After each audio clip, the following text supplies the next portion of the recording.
Welcome in, everyone, to Kia Sports Podcast Night at the Fights.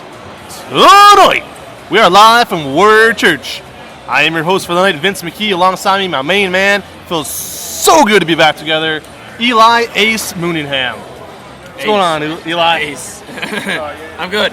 Glad to be back. Glad to be calling these fights tonight, obviously, and I'm very excited. Very excited to get going once again on another Friday night fights, and we got a very nice card, a lot of fights on that card, double-digit fights, so I'm excited. Yep. I want to say at the very top of the broadcast, I'm going to say it once and I'm not going to address it again, but it needs to be said. Tonight's fights are dedicated to one Catherine Wade, good friend of our family. We are wishing her and her family, they will be in our prayers all night as Catherine prepares to meet with the angels of heaven. We love her very much, and tonight's broadcast, again, is for Catherine Wade. Moving on. As Eli said, we have a long night of fights, and we are very excited for all of them. I myself, and Eli as well, have seen quite a few of these guys go before. Obviously, the main event is a good one. It's a big one. Nicholas Duganier, I call him Tricky Nicky, against a dangerous man in Travis Charles. And before we get going, Eli, how do you think Nick is going to be able to contend with that size that Travis has, that length? I think it's a twofold thing, Vince, because at the end of the day, because Charles is so tall, it can be used to an advantage for himself or as a disadvantage or an advantage for his opponent. Duganier is known for some riveting body shots. We've seen him in the past. And honestly, with such a lanky body, it opens Charles up for those painful body shots. So I think if Nick wants to get going, he's going to have to really just be landing those. If Charles wants to get going, then he has to make sure that he it's weird for a guy to hear a boxer for most time stay away from range. You want to get in range, but with a guy so lanky like that and tall, you want to get out of range. And I think if he gets out of range and avoids it and can hit a little bit more of that jab, initiate that jab, keep it up in the face and avoid some body shots, because otherwise you're going to get into a really, really bad situation. Absolutely. Eli has summed it up perfectly there. And the things that we've seen, I myself here have called quite a few Nick's fights, and again, so has Eli. And here's the thing with Nick. He works very well off the ropes. He's got a crazy technique where he can just spin off the ropes on his back. You're going to think he's, most times you see a fighter against the ropes, you think he's in trouble. That is where Nick is his strongest, as crazy as it sounds. He likes to bounce off those ropes, come back with a body shot, and kind of like Eli just alluded to here, if Nick's going to get the inside at some point, because he's going to have to get to the inside at some point, watch for him or listen for him to do that off the ropes and get underneath. At that time, I personally think, and we got a long night ahead of us, I personally think, Travis Charles is really going to have to stand up to some very powerful body shots when and if they happen, and that's when we're really going to see the true mettle of Travis Charles. We were back here, me and Eli, back this past February when he main evented against Ben Cottrell, and in that fight, Charles got behind early and never gave up. Charles lost that fight to two-time defending Golden Glove champion Ben Cottrell, a hell of a fighter. Charles might have lost that fight, but I was very impressed that night, Eli, with the heart of Travis Charles. He might be a big kid, but he also has a big heart. Yes, but he needs to be careful with that and don't let his heart speak for himself in this fight tonight. If he can open up the offense against Nick and go in there against Duganier and get something rolling maybe early, he shouldn't be too aggressive. Be aggressive, but don't be too aggressive, because you see oftentimes a lot of fighters start finding an opening on a guy that may be, looked at as a strong fighter, and obviously Nick being a six-time champ, being a strong fighter, you got to be careful of smelling feign blood in the water. Essentially, it's not there. Nothing's there, and you get caught often finding the canvas yourself because you're you're just reaching too much out there, basically. Absolutely. And guys, as always, all night long, and I tell you what, Eli, I was thinking about this today. The reason why I like doing boxing and sporting events so much is because it gives me 2 to 3 hours to get through all the sponsors. Yeah. When I have to cram them into an hour-long podcast, it's hell. No, you're right. Or a you little sound game. sound like the disclaimer to like Viagra. You'll get the best boner of your life. You'll have diarrhea for a week. That was not what I was going to say. So you better get done fast. I was going to say like one of those crummy like infomercial toys you buy and like if this product breaks, which it certainly will, do not bring it back because we will not refund you. Okay, thank you. Goodbye. It's almost like this. Everybody, fans, thank you for listening so much. We love you. Okay, so buy stuff from Richard Ward, Hinkley Warren, Sunday Trophy, Game Day, Insurance, Horn. Kind of Yeah, they'd be thrilled if that was how you did it. Hey, money well spent, sponsors. But all joking aside, the reason boxing too, it gives us a long card. So we're gonna get started right away with a couple of those sponsors. As it looks like Paul Schill's ready to go. We'll squeeze in the first one real quick, and he is our main man of real estate, Richard Ward of RE/MAX Beyond 2000. He's your hometown expert. Richard Ward is a full-time realtor specializing in listing homes, new home construction, military relocation, pricing strategies, whether buying or selling. Richard Ward has the experience, knowledge, and determination to get the job done. For more information, I want you to contact Richard Ward at richardwardrealty.com. That's richardwardrealty.com or on Facebook. As well as Hinkley Roofing. I love the guys from Hinkley Roofing. They are big high school football fans. They're fans of Hinkley football, which we know to be Highland, and they're pumped. So we're going to get to them right now. And Hinkley Roofing, it doesn't matter if it's business or residential, your top roofer in Ohio is Hinkley Roofing. The job could be minor, it could be major, it doesn't matter because these incredible roofers have you covered from nail to shingle every time. They've been in business since 1958 and have been a member of the community, a trusted member ever since. They are family run, and they are built on the principles of hard work, customer loyalty, and getting the job done to perfection each time. Perhaps best of all, everybody, you need a roof. Absolute best of all. These guys from Hinkley Roofing, they only use the finest quality roofing products such as Owens Corning Roofing System. Visit them today at www.hinkleyroofing.com or call them at 330-722-ROOF. We're going to throw it up. Roof is on fire? Yeah. The roof. And we know what that sound means. And welcome back to Keon Sports Night at the Fights. Tonight, and should probably announce this right off the bat. Tonight is Boxing Friday Night Fights, as you guys well know, with Ed King, a good friend of mine, and Vonda Ward, the promoters. I want to thank Ed and Vonda right off the bat for letting us call these fights once again. So, the first fight looks like it's going to take place right here, about to start.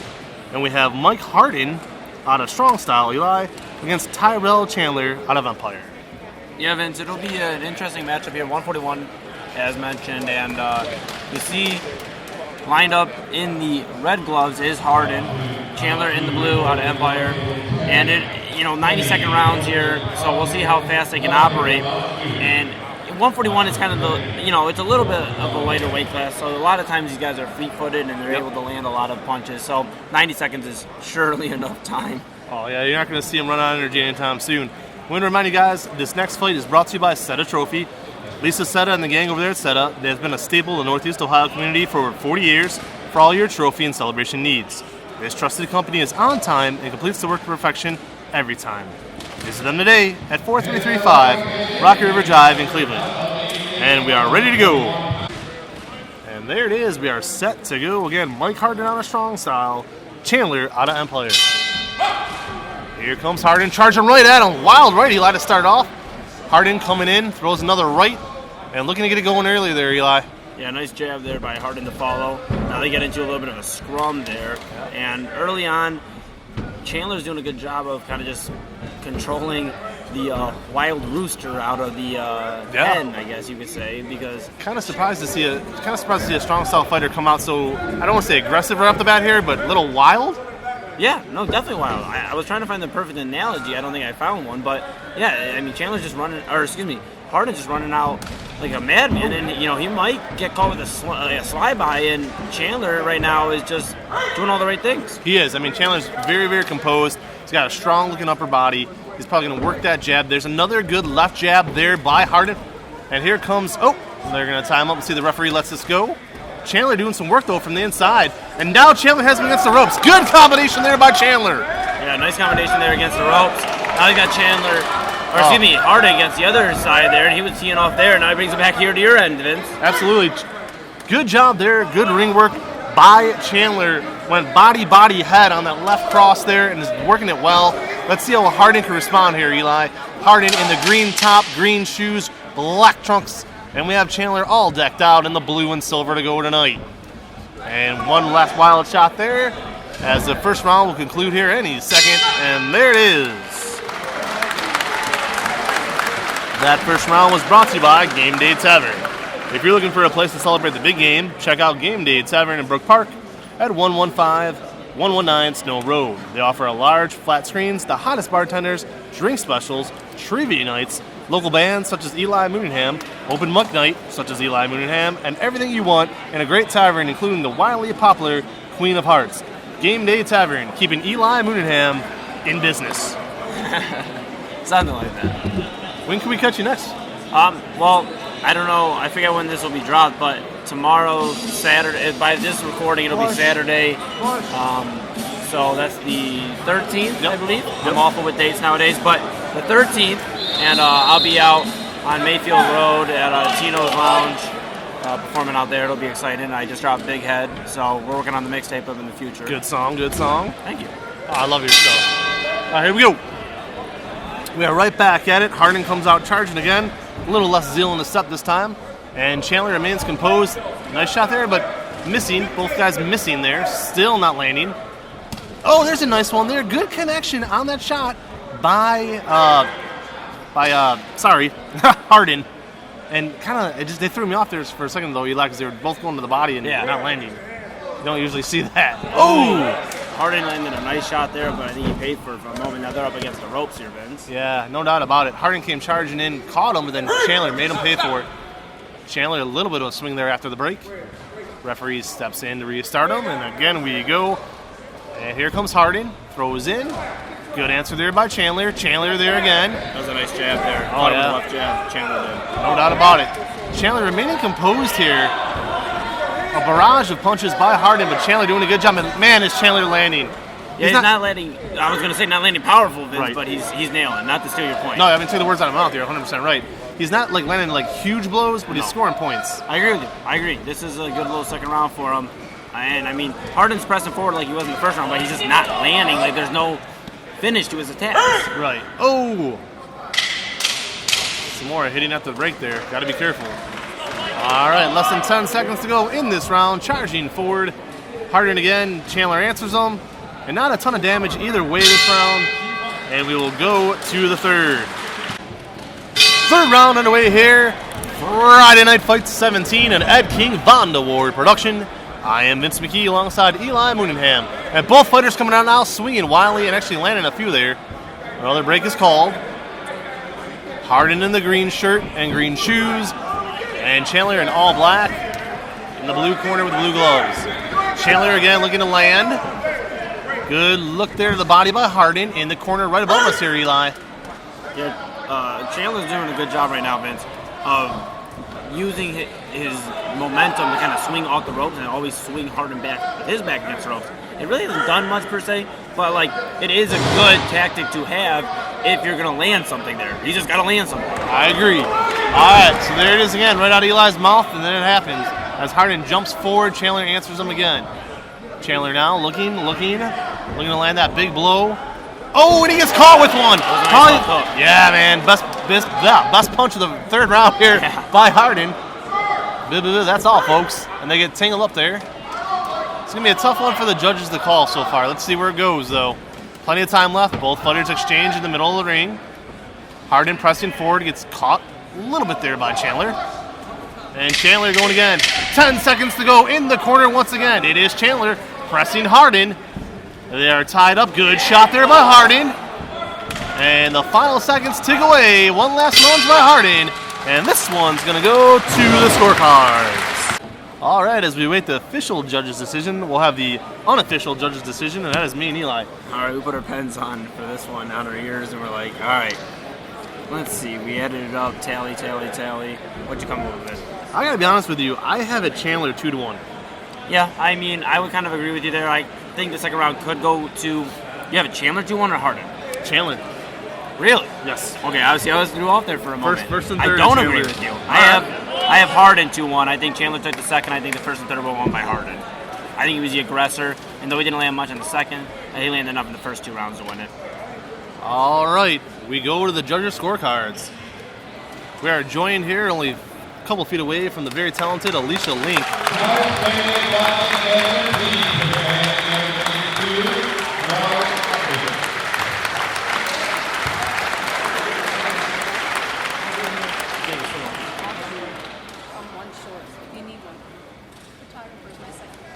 right. All you fans looking to get married out there, hire Alicia Link, famed photographer to the stars.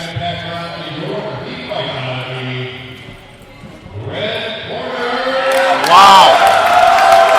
All right. My apologies to Alex Cooper and Brian Gideon. I had that one wrong, but Eli, you had it scored perfectly. Yeah, I just think Harden really had opportunities to do more, but he did enough with the opportunities he had, whereas Chandler really just kind of rolled with the punches. I mean, it almost felt like a stroll in the park for him. He got in there and kind of just threw a few punches and got out. I mean, and that's no disrespect, but there was no, like, aggression. There was no real muster behind those punches, it felt like sometimes. He landed a few tough ones, though. I do agree. I can see that. Definitely a razor-thin decision either way. I think either way that one went was going to be all right. Honestly, I mean, neither fighter to me looked dominant. I just think Harden pressed harder. Right. Not Harden pressed harder, but yeah, I think he just was the aggressor. I think, and that's what probably won him it. Now, speaking of dominance and dominant fighters, up next, Eli, it's going to be interesting here. Andre Donovan, I had the unbelievable honor of calling his fights this past year at the Golden Gloves. He's out of Title County, T-County boxing as they call it. This kid is for real. I hope I don't jinx him here, but 132 pounds. Andre Donovan, he will be up next against... Doesn't the Vince McKee curse go back to like 1997? It's an old curse, man. I was celebrating and the Mace still took the ninth, you know? So, I was born July of that year.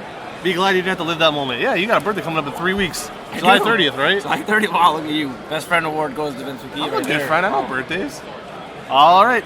Enough of us yakking away. We're going to tell you, though, Cobos Insurance, guys. A lot of you out there, you want good insurance. Doesn't matter what you need. They got you covered. Cobos Insurance has been serving the Cleveland area for over 50 years. They're independent agents, so they have lots of companies to find the customers the best rate. They specialize in car, home, life, and business insurance. They're family-run in 2 locations, one in Elyria and one in Avon Lake. Again, that's Cobos Insurance. Both fighters in the ring now. It is Teddy Mercanja taking on Andre Donovan. And we will see if Andre Donovan could break the Vince McKee curse here. These are 3-minute rounds as well. Or excuse me, 3-minute rounds. I was correct there. Ones. 3 minutes, yep. It'll be a tough one, and this is the 132-pound weight class as well, Vince. So, lighter fighters, and Donovan, my goodness. He's fast. Mercanja out of gold medal. Ooh, nice shot there by Mercanja. He's showing no fear. But Donovan, from what we've seen in his past fights, he knows how to dip well and go to the body. He's phenomenal with that dip to the body, and there goes Donovan again. Tailor-made right now for Donovan. Yeah, but there's some heavy power behind those punches from Mercanja. Yeah, and that's kind of nerve-wracking, as well as the loud noise over the sound system throughout the fight. Yeah. I mean, they have to fight their ears and the opponent across them. Yeah, that needs to stop, man. That's going to throw off a fighter. Someone's going to get hurt. So here comes Donovan going in, and we're going to see how long Mercanja can keep up this pace that we like, because he's throwing some heavy shots early on. And here comes Donovan again. Andre Donovan. To the body he goes. Mercanja doing a phenomenal job, though, not getting hit. Yeah, no. Donovan landed a nice left, as you mentioned, right to the organs, the vitals, as they call it, I guess, in the medical field. And, you know, he's really good about keeping his head low and just marching forward. Because if you're going to come to him and try to swing back, you're going to not connect with anything but gloves, because he has them right up to his face. Yep, absolutely. I mean, he's got the perfect stance. Comes down low head, and gloves right up here, so you can't hurt the chin. He's tailor-made. I mean, he really knows what he's doing. Good pressing on there again by Donovan. And just like Eli said it, his crouch is phenomenal. Gloves up always, not getting hit. Another one there by Donovan. Donovan's got him in the corner now, pressing forward on Mercanja. Another shot. Landing another one. Here comes Donovan pressing forward, but a great job there by Teddy to slip away. Donovan again, looking to press forward. Body shot by Donovan. Head shot by Donovan. Another body shot by Donovan. He's got him in the ropes. Yeah, no, these are really punishing shots. It's right as he escapes, Mercanja did. But now he's right back up against on the near side turnbuckle with us. And he's just trying to evade pressure. I mean, honestly, he just looks like he is eating every body shot. He's opening his face now. Yeah, absolutely. All those, like, right out of Eli's mouth, so it happens right in the ring. Those body shots, Eli, definitely opened up that head wide open. Mercanja caught one. Yeah, and I mean, I'm not going to lie, the first 30 seconds or so, Mercanja came out with some heat behind those punches, and I said, you know what, Donovan needs to respect that power. But Mercanja hasn't made him respect that power since. There's a few jabs here because Donovan's just been pressing forward, almost landed a strike right behind the back of the head there. Right. Well, this is, again, Donovan, what he does is he wears you down. He's not going to come out and knock someone down in the first round. He just doesn't do that. He comes out and he wears the guy down, and over 3 rounds, just mutilates the other guy. A small break here. Looks like an equipment failure for Mercanja. All right, appears to be fixed. Restart underway. Here's Donovan. Oh, and he catches one, though. Donovan get caught hard there to the body, but he responds. Good hook by Donovan. And a bit of a tie-up here. Good body shot by both. Oh, Donovan again. Lands one. Beautiful jab. Another body shot there. Another one by Donovan. Another one by Donovan. Both fighters swinging wildly as we go to the bell in the first. Second round underway here. Vince McKee alongside Eli Moonenham. Eli, your thoughts on that first round? A whole lot of Andre Donovan. He just kept pressing forward and landing punches to the matter of his body head. He didn't make sure, or rather he made sure to connect with every part of the body. And he just teed off in that first round. Wow, right there, referee did not see it, but Mercanja actually grabbed Donovan, underhooked him and moved him. That's unbelievably illegal. Oh yeah, he had a hook. He had a hook. There are no hooks in boxing. Well, there are, but not that kind of hook. He just addressed it right now as well, Vince. Yeah, he just addressed it, and I was surprised as well. But Donovan made sure to make him pay for it. He put him up against the other side of the ropes and just teed off on him with 5-6 flurry punches. Yeah, he did. There's this technical, the way Donovan is, his technique, he will wear you down. Oh, he lands a powerful shot there. Great chin showed by Mercanja. Another one, he gets caught again. Eli, that came from left field, but he blasted him. He had a nice little shot over the top as well, a left one. Came back in with a nice tight right jab. And he's landing the headshots now because Mercanja, I don't think, wants any more pain in those ribs. He might be sleeping on his back tonight. Yeah, unbelievable. He just came right up and drilled him. Donovan in that crouch. Oh! Well, that's going to be a throw. That will not be a knockdown. Mercanja got hooked up, sent Donovan flying. Obviously, that's not a knockdown. It sounded like he said, I was listening to his corner, and I might be wrong, but it sounded like boxing, which I don't know if that means Mercanja, and I'd love to find out more, if Mercanja was, or is an MMA fighter or something along the lines of that, because, he's kind of unknown to us at this point. We've seen a lot of these guys, so I'm intrigued. I'll say one thing about this Mercanja kid. He has a hell of a chin. He's caught 5 or 6 flush on the chin, also the ear, in this round alone, and he stood up. He has definitely stood up to it. He landed a nice uppercut there, a little mini uppercut on Donovan as he was walking in. It didn't really phase him. Ooh. And he landed a nice little back, yeah. I gotta say this a lot too, even though, oh my God, there it goes again. Even though Donovan is easily winning this fight right now, and I mean easily winning it, I gotta say, I'm kind of impressed by this Mercanja kid. He's showing a lot of toughness. No, he's very tough. I agree. And at the end of the day, if he can land a few punches, he can back Donovan up. Right now, though, he's just taking so much, and he just looks gassed. Well, he's in for a long night. 1.5 rounds to go here. Definitely in for a long night. But, I don't want to jump too early into this, but he just seems like he's got a long future ahead of him. Probably a lot of improving to do, but he's got the size. He's obviously got the chin. Absolutely. I wouldn't want to stand in there with Donovan, I'll tell you that much. Whew, no way. How much would I have to pay you? A lot of money. And these are amateurs, so we can talk. Be right. Fair. All right. As the second round winding towards the end, wild swing there by Mercanja misses. Donovan makes him pay yet again to the body. Oh yeah, right where the belly button is, and that one had to hurt. Donovan again pressing forward. Bit of an exchange. Under 5 seconds to go here in the second round. And that will do it. Friday Night Fights 17 at King Von Award Production. We'll be right back. And we're back. Friday Night Fights 17. Second fight of the night, Andre Donovan versus Teddy Morgonio. And so Donovan looking for 3 more minutes of work here and to walk away with a win. We will see. Can Mercanja catch him? His corner screaming for him to back him up. Eli, I don't know if you can back up Donovan. Donovan is just landing so much, Vince. I was just watching this recent flurry in our near turnbuckle, and it was just like body, head, body, head, body, and now he hits him to a knee. They're saying it was a... That's definitely a knockdown. Okay, Mercanja pleading with the referee, saying it was a slip. That was not a slip. First knockdown of the night goes the way of Andre Donovan. Standing 8 is over. They resume.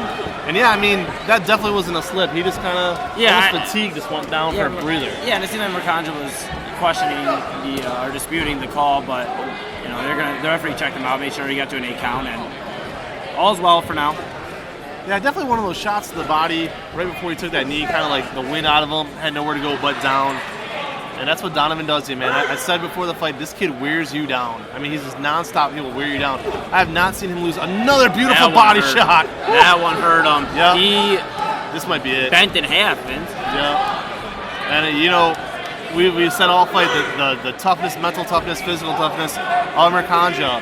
But, man, he's really starting to eat something, Eli. He's backing up now, Vince. He is in some pain. That body is really in some pain, and Donovan is smelling blood in the water right now. Another shot there by Donovan. Donovan slips but remains on his feet. Mercanja makes him pay a little bit. And back comes Donovan. Andre Donovan. And how about the turning ability to hit that angle and just find the crevices? I mean, he's looking all over the body. He's not just worrying about standing right in front of you. He is moving all around you. He's orbiting. He's like a planet around the sun. It's unreal. Unbelievable. As we see our previous fight there, Mike Harden. And another standing 8. Andre Donovan, 2 standing 8s. We see he gives us a thumbs up. How confident is this kid? He has every right to be. All right, Donovan loving his work right now. Yeah, we'll see. Now he can make it with a few headshots. He must have hurt us. I've never seen a fighter do that. That was great. Oh, man. Oh, a big time uppercut. Referee's going to stop it. That's it. It's it. That's it. Andre Donovan with a big uppercut. Oh, walk us through it, Eli. Well, it was just a clinch up at the top. He had already been knocked down twice. The body was hurting, and Donovan landed an uppercut from hell. I mean, it was a nice uppercut, and at the end of the day, the referee was just calling it. Yep, referee had to get in there. Mercanja in serious danger, and the fight gets called. His corner's not happy at all. Oh, they're living. And I'll tell you what, that fight was close to being over, 3rd round. Referee could have let it go a little bit longer, but at the end of the day, it's safety first, Eli. Safety first. Yeah. No, I'm worried about our safety at this exact moment. I was scared you were saying something right next to that guy. But hey, what are you gonna do? I've never been one opposed to taking a punch for the company, I guess. Yeah, I'm not gonna say I'm the damn owner. I ain't taking a punch from the company. So congratulations to Andre Donovan. Throw it up to Paul Schill for the announcement.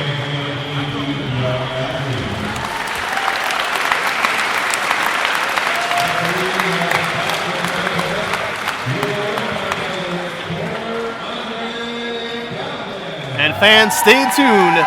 Throughout the rest of the night, we are going to try to get interviews with some of the winners, a few here and there. And obviously Donovan, one of them for sure. We're going to let him cool down first before we do all that. We'll be right back. It's Friday Night Fights. Vince McKee alongside Eli Ace Mooningham. We are here with Andre Donovan, the winner of that last fight. As you guys know, I'm a big Andre Donovan fan. If there's a fan club, God, man, make me the president of the Andre Donovan fan club. Congrats, buddy. Thank you so much. I want to thank God first and foremost. And I want to thank my coach, Lee. I want to thank my boxing team, T County Boxing Academy. Without them, none of this would be possible. And you, my fans, you guys give me the drive to continue to step in that ring and keep winning, So we're going to keep winning. Pro debut sometime soon. Eli, I'm going to let you lead off here. Yeah, I just wanted to ask you, you felt, at least it looked like from our vantage point, that there were some heavy shots early from Mercanja. He was throwing a few body shots, and a lot of them made some popping noises. I just wanted to question if that was any alert, any damage, or it was kind of anywhere where you're like, okay, maybe I need to respect the power, or was there, I don't know what went through your head. Not to brag, but I'm kind of fast. Okay, fair enough. My camp teaches me to catch in body shots with my elbows, and majority of them slide right off my elbow. It might look like they do contact and damage, but it's because I'm so small in my weight class. But other than that, yeah, great fighter. He had hands, but I don't know, on to the next one. How did you feel about, I just wanted to ask how you felt about the stoppage? I felt like it could have went a little longer. I'd like to see him go down by a punch instead of the referee stopping it, but I'll take it. A win, I'll take it. Well, let me ask you about that real quick. I mean, were you surprised at his chin? Because I've seen you put people to sleep, and I'm thinking to myself, man, does this kid got a chin on him? Yeah, he had one heck of a chin. Kudos to that. But once you find out they have a granite chin, you go to the body. Nobody's unstoppable when it comes to body shots. So, I gotta say one last question for you, because I know you want to go cool down. This is now I think the third or fourth time I've called one of your fights. The thing that impresses me about you most is your crouch. You know how to crouch, body, head. How often do you work on that in practice, or is that just something that is in you at this point? Growing up, I watched a lot of Mike Tyson, and that's kind of his style. I don't even have to hear it. I just see what the boxers do that I like, and I tend to pick it up. And that's probably how I got the crouch. I don't even notice it. But Where can people find you on the old social media? On Facebook, go to T County Boxing Academy, or look up Andre Donovan. I'm there. You see all my fights and the videos. Leave comments. I love the support. Thank you, guys. One last time. Andre Donovan, tonight's winner. We are back here, Friday Night Fights. Thank you to Andre Donovan for granting us with a little bit of his time. And again, final thoughts there on Donovan, Eli? Very fast. And my goodness. You could just stand next to him. I think I caught a bolt of lightning, and I tested it out when we were on a quick intermission there. I went sprinting across the parking lot. Still slow. Don't know what it is. But he's fast. He's really good and really fun to talk to. So definitely check him out. He told you where to find him. Go find him and come find one of his fights. He's a lot of fun to watch. It's that simple. No doubt about it. Okay, up next, our sponsor will be Cleveland Fitness Club, and I'm actually going to hand off this to my man here, Eli Mooningham, because you know what? He goes there. He's a member of Cleveland Fitness Club, so he'll tell us about it. Yes. So, Cleveland Fitness Club, in case you haven't heard, they've been around for 20 plus years, folks. They've been a place to not only go to work out, but past that. Because everybody goes to a gym to work out. Not everybody goes to more than a gym. And that's what Cleveland Fitness Club is. They have it all: bikes, tracks, courts, even pools. They truly have something for everyone. And they're open 365 days a year. That's the entire year, from January to December. And then guess what? New Year, they're still open. You know what, Eli? I had a question for you. So earlier tonight, I saw you smash a walking taco. Like Donovan smashes fighters, I saw you smash a walking taco. So obviously you'll need that membership to Fitness Club. But you know what I really like? I really like popcorn and I like candy. Where can I get some really good popcorn? Where can I get some really good candy? Well, after you're done checking out Cleveland Fitness Club, or maybe before, at 6600 West 130th Street in Middleburg Heights, you can go to Jenny's Popcorn, which is a family-owned tradition that has been serving customers in Northeast Ohio and beyond for 65 plus years. You can find their flavors anywhere popcorn is sold, including Giant Eagle and Mark's, and you can visit them online at jennyspopcorn.com or in person at 38727 Taylor Parkway, North Ridgeville, Ohio, 44035. And if not... But I want candy. Okay. Well, then, I have the news for you. You have a sweet tooth like my guy Vince here? Well, then Rocket Fizz Candy has it covered. With everything from your childhood to today, they didn't miss a beat. Putting together this magnificent display of candy and soda paradise, you can visit them at 530 Euclid Avenue, Suite 22B, Cleveland, Ohio, 44115. And back to the action. Awesome. And in the ring now, out of strong style, you've heard us call numerous fights of his, Safikali, and his opponent tonight out of King's Gym. All right. Ed King, the promoter, having a couple of fighters tonight. One of them up now is Keith Fairchild. So we have Safikali versus Keith Fairchild. A little bit of a tangle to get it started here. And they're both wearing almost identical colors, so it's going to be a little tricky. But red corner is Ali, blue corner is Fairchild. Yeah, Fairchild has a little bit of a height advantage, not much, but a little bit. Both guys built around the same, stocky around the shoulders, and obviously both have a lot of power, and Ali shows it right there. He sure did. His corner woman slash fiance, Alicia Link, liking what she sees, as well as Brian Gideon, the trainers over there with strong style. And Safikali's going to need to land a couple more of those. Get it going here. A little bit of a heavier weight here, too. These are 178, which is amazing to me, because I weigh 193, and I feel so small compared to these guys, which just shows you the bulk of mass they have, muscle mass. Yeah, no, you're right. I mean, both, like I said, both these guys are built almost like a brick house, it feels like. I mean, compared to me, I mean, I am not, like I said, I probably should check Cleveland Fitness Club out more because I'm not built like that. And the referee's going to talk to him. He's seeing something he doesn't like, so he pulls both fighters in the middle here, both Fairchild and Ali. And everybody seems to be getting along, so definitely nothing dirty, but referee pulled him for something there, Eli. What do you think he said? I hate guessing conversation. I'm not one to mouth read, but maybe like dinner reservations. Quite possible. And speaking of eating, Fairchild has ate a punch there. And Fairchild looking to come forward. Safikali not really on his heels, but not really advancing. Yeah, but he's doing a good job of kind of catching Fairchild. Every time he lunges in, he's hitting him with something. And he's not letting him come in unannounced.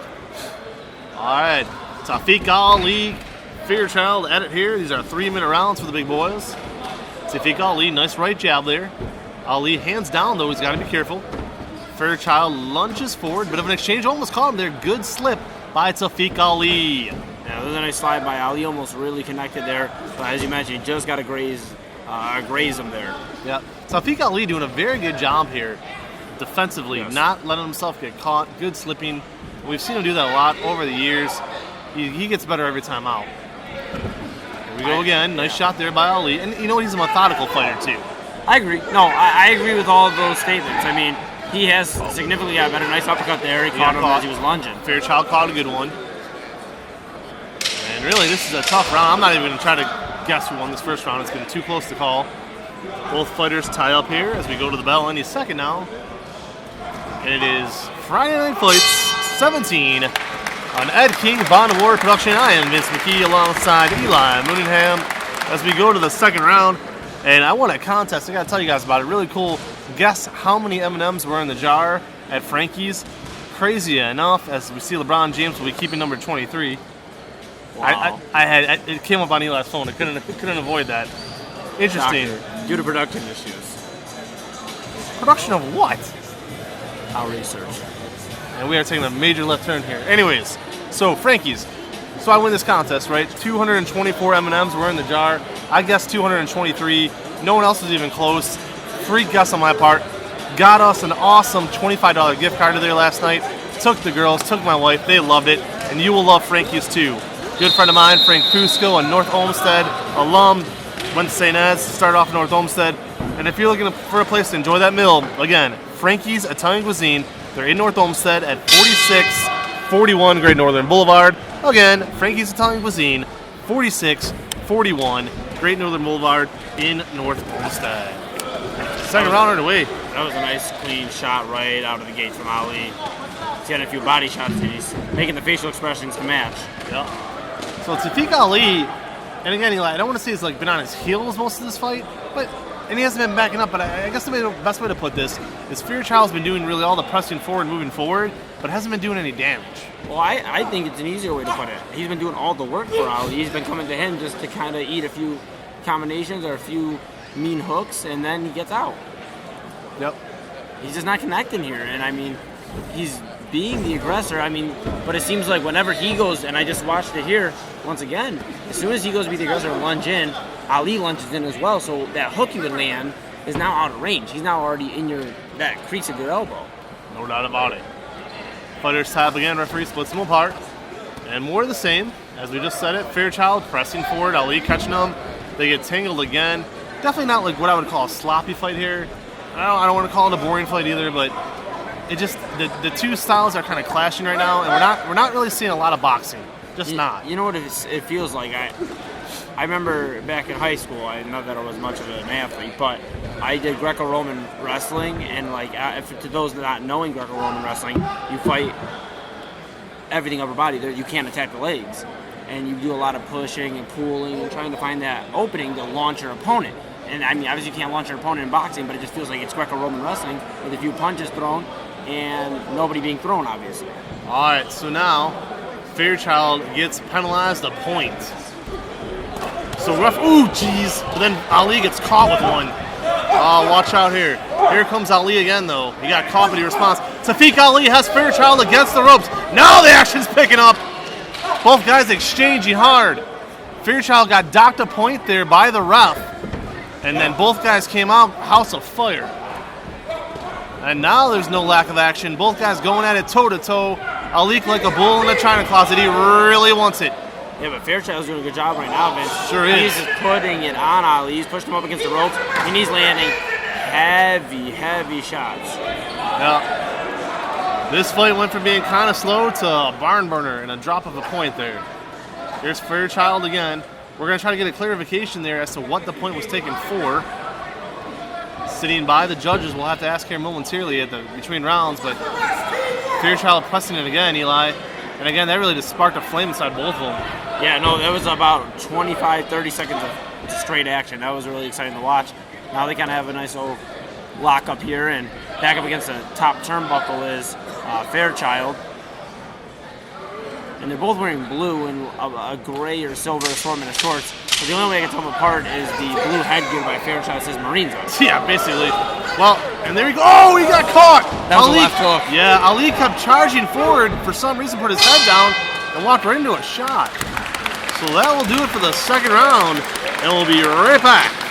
All right, so we're back ringside there. Eli Mooneyham alongside myself, Vince McKee. Eli, it looks like both fighters actually got the point, not just Fairchild, but both fighters getting docked the point holding. And, you know, it's ironic because you had just got done talking about the Greco-Roman with the upper body tossing, and then they got nailed with it. There's a reason I bring up things. You're like a prophet tonight, man. My name is Elijah, fully, so I mean, not to get all, like, sentimental on you, my parents named me after the child, or follower of God. I believe that's exactly what it means. Don't quote me exactly, and I'm sorry, Dad and Mom, because I probably did not get it all the way right. Anyways. Usually I hear the rest of that sentence go, my name Ace Rubano Rodriguez. So, a little different tonight with the Son of God here, Eli, or the follower. Not the Son of God, that would be my Lord and Savior, Jesus Christ. There you go. All right. Mine as well. Yeah, that was straight. All right. So, now it's anybody's Wow, fault. we just got into religion. So Kaepernick is wrong for kneeling, right? No, all right, we're going to move on from there. Eli, I feel like you want to say something. Back to the action we go. Round 3 underway. It's Safikali, Keith Fairchild, out of Kings.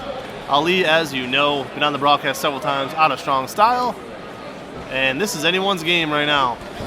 Fairchild lunging forward, almost went for a bolo punch. Safikali coming at him, good shot there by Ali, but he's going to get caught for hooking here. Got to be careful. A lot of hooking. Back again, restart. Safikali in the red corner, Keith Fairchild in the blue. Ali just keeps going at him like a bull. Fairchild hasn't made a pay. And really, I mean, this is interesting. Pulling each other on the ropes, but Ali doing the damage. Scoring points. Eli, Safikali piling up the points. Would you agree? Yes, I agree. Get hooked in, referee breaks him apart again. Safikali out of strong style, Keith Fairchild out of Kings, and here comes Ali again. And this time it is Fairchild leaning low and charging forward like a bull. And Eli, I mean, why does that keep happening? Your guess, at least. I mean, I guess just avoiding a big punch. You'd rather get clinched up than eat a big punch. I do want to correct myself as well. Earlier, Ali's wearing the Marines headgear. I misspoke, but it's the only way I can separate them. But I don't know. It just seems like both guys are not willing to take the risk on a heavy punch, so that's why they come in and kind of clinch up and then do a lot of dirty boxing. Yeah, Fairchild scored there, though. Real nice. Yeah. Ali leaned in, kind of hunched over. Oh, here we go again. Watch out. All right, Fairchild getting docked another point for holding.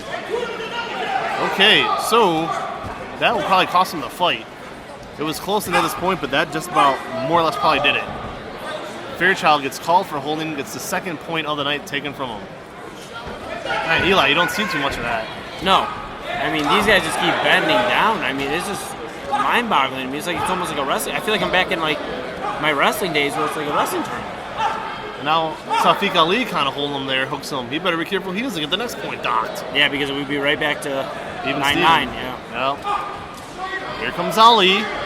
Safikali, good jab there by Ali. Up against the ropes as Fairchild, against the ropes, 10 seconds to go. And now another, I feel like a broken recorder here. Another tie-up. Some wild shots to close out the fight. They all connected, though. I will say that. They did.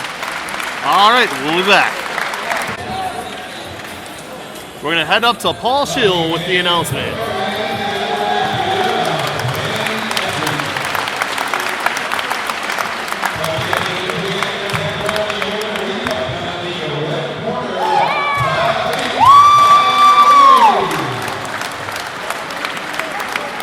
And there it is, Safikali on a strong style.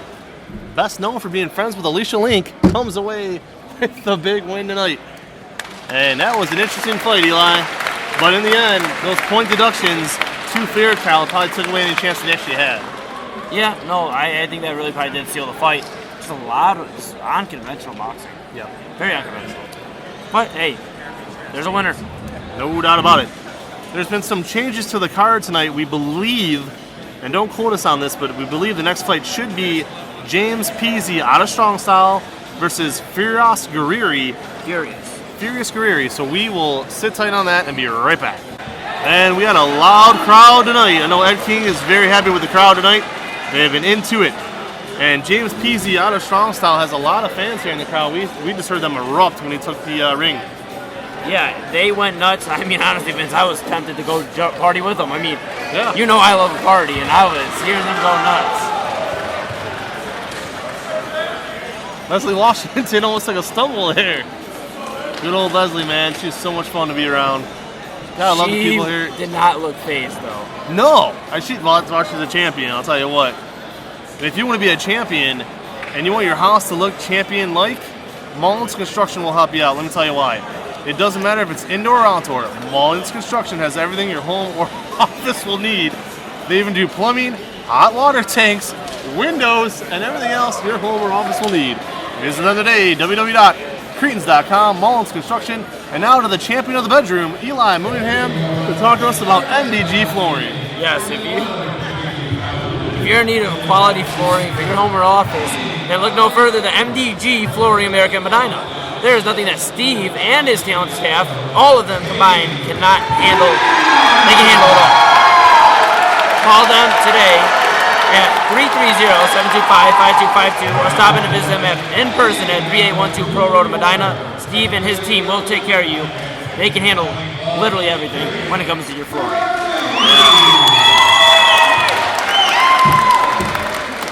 Guys, no matter which way this next fight goes, something tells me we're in for a show and a loud crowd. Now time for round one. And we are about to be underway the bell. James Peasy on a strong style. Furious. Ooh, I love that name. Furious Guerreri.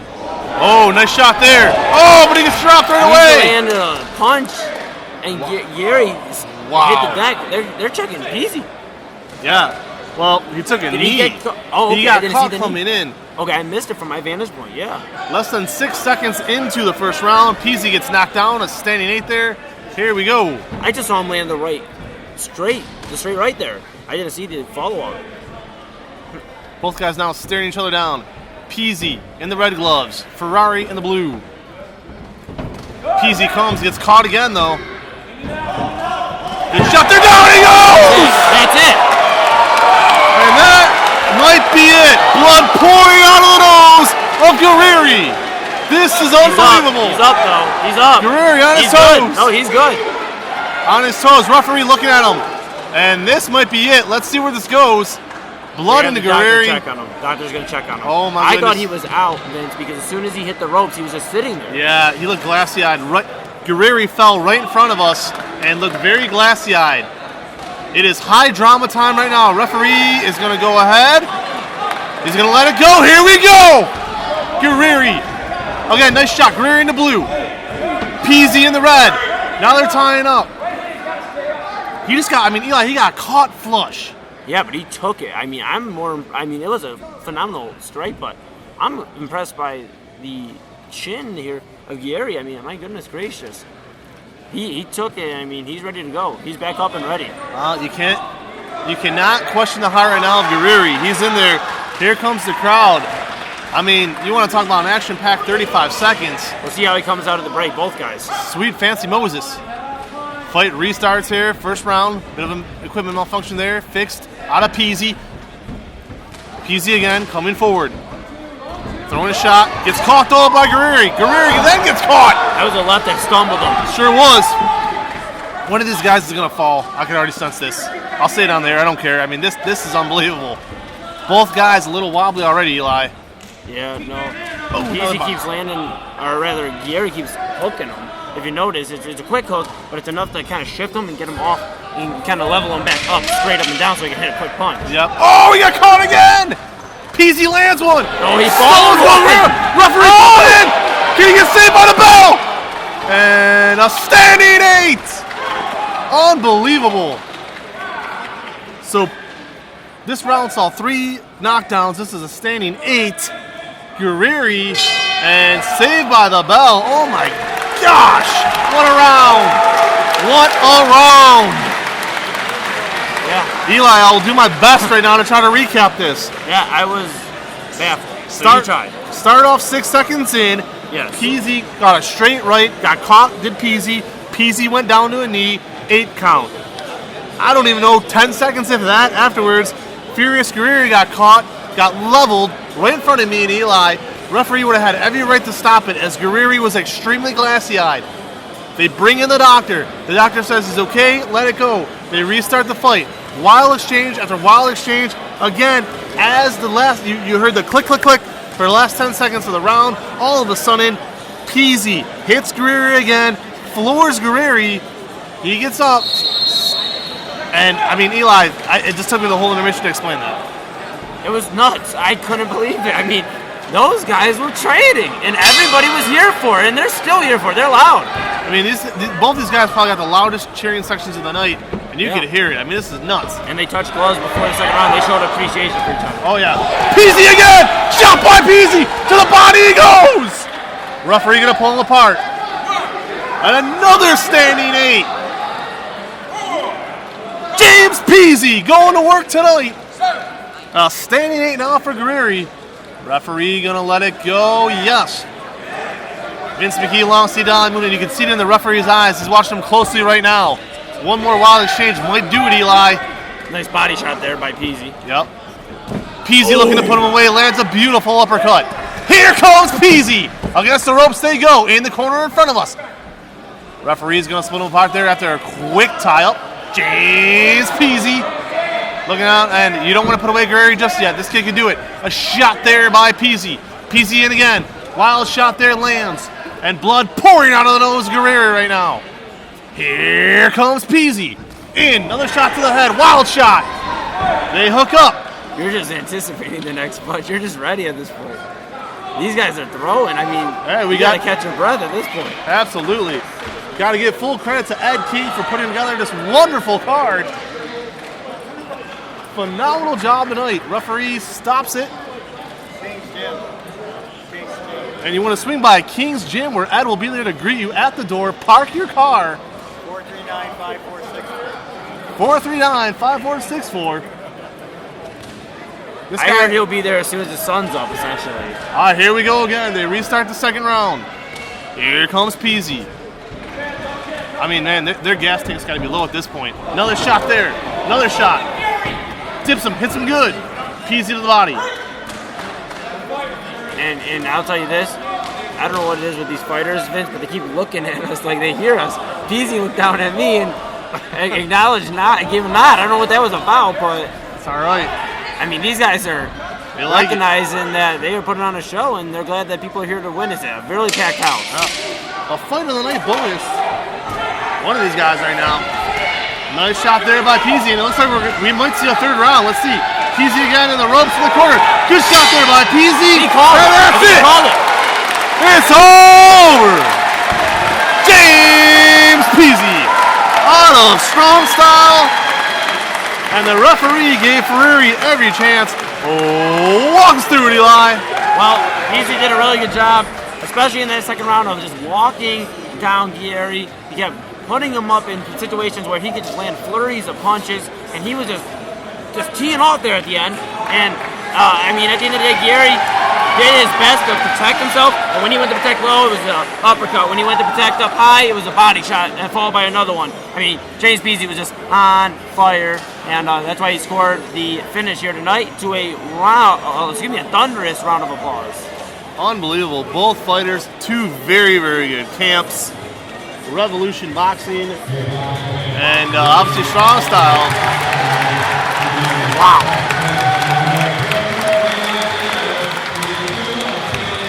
We're going to throw it up to Paul Schiller for the official announcement.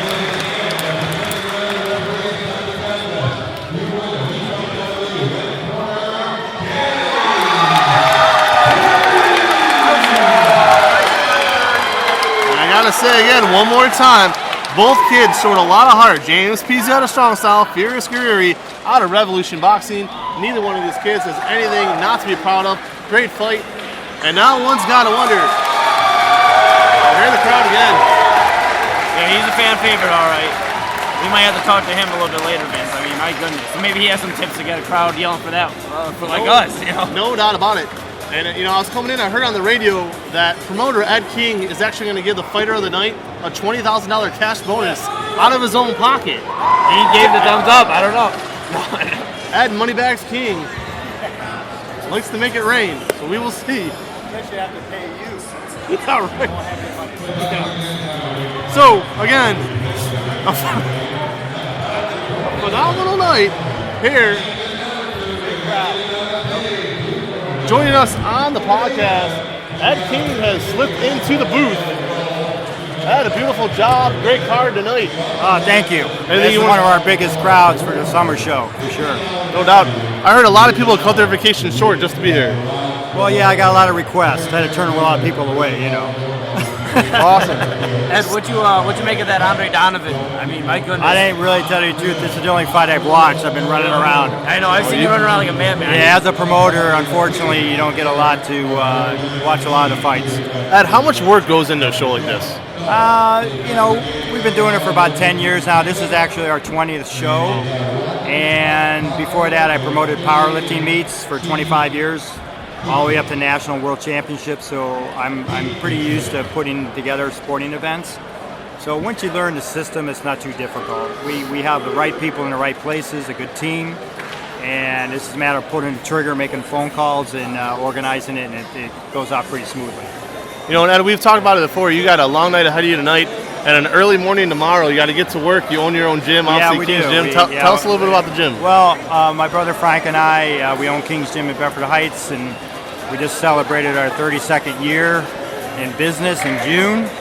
And it's been great. So it's an old school traditional gym, and we also have a boxing club there as well that's separate from the gym that we run classes out of.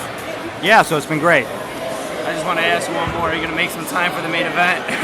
Yeah, I'll be around. I'm usually the first in and last out. So. They gotta give you a get out of free card. Yeah, and I'm actually working a corner from one of the guys I co-trained, Brad, who's fighting. I think the second fight after intermission. So I'll be working a corner for him, and him and Robert Francis, our head trainer, myself trained him for this fight, his first fight. So.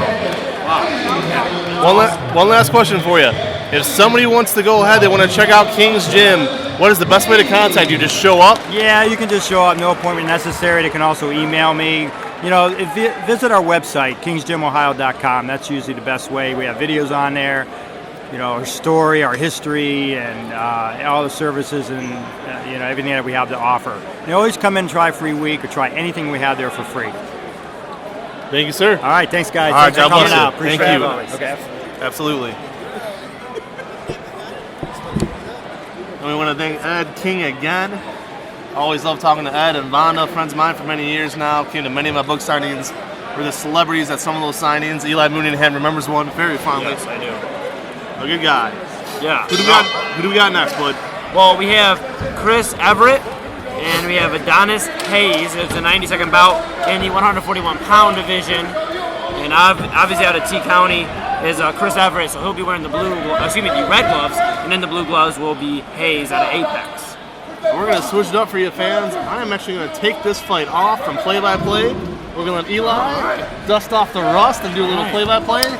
Take it away, E, and I will do a little bit of color. All right, let's see if we got it still. All right, so here we go, folks. 141 pounds is the division. Everett in the red, Hayes in the blue. Hayes is wearing white with black accompanying colors. The opposite for Everett, he will be wearing black with white on the sides.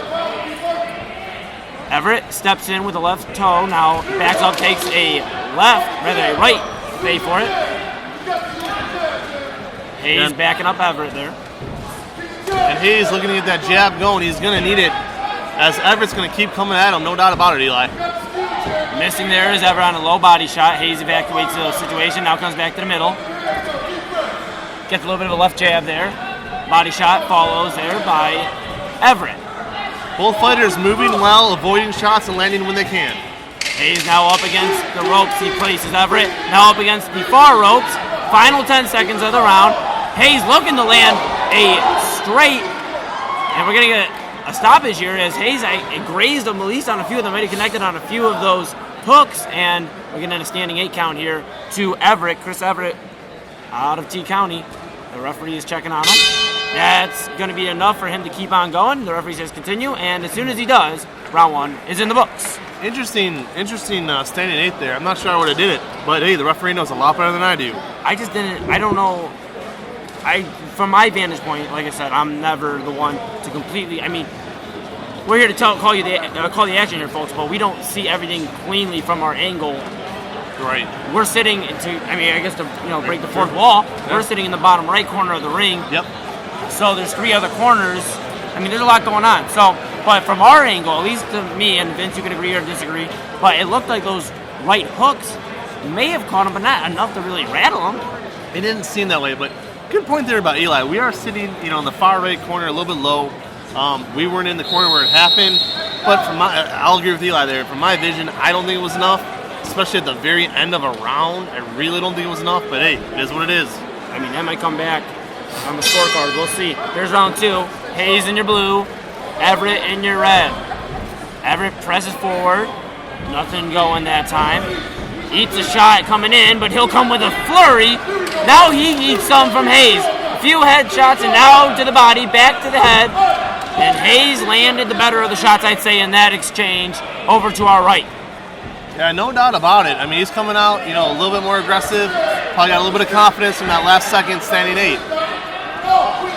Everett swings forward, connects a few on the chin.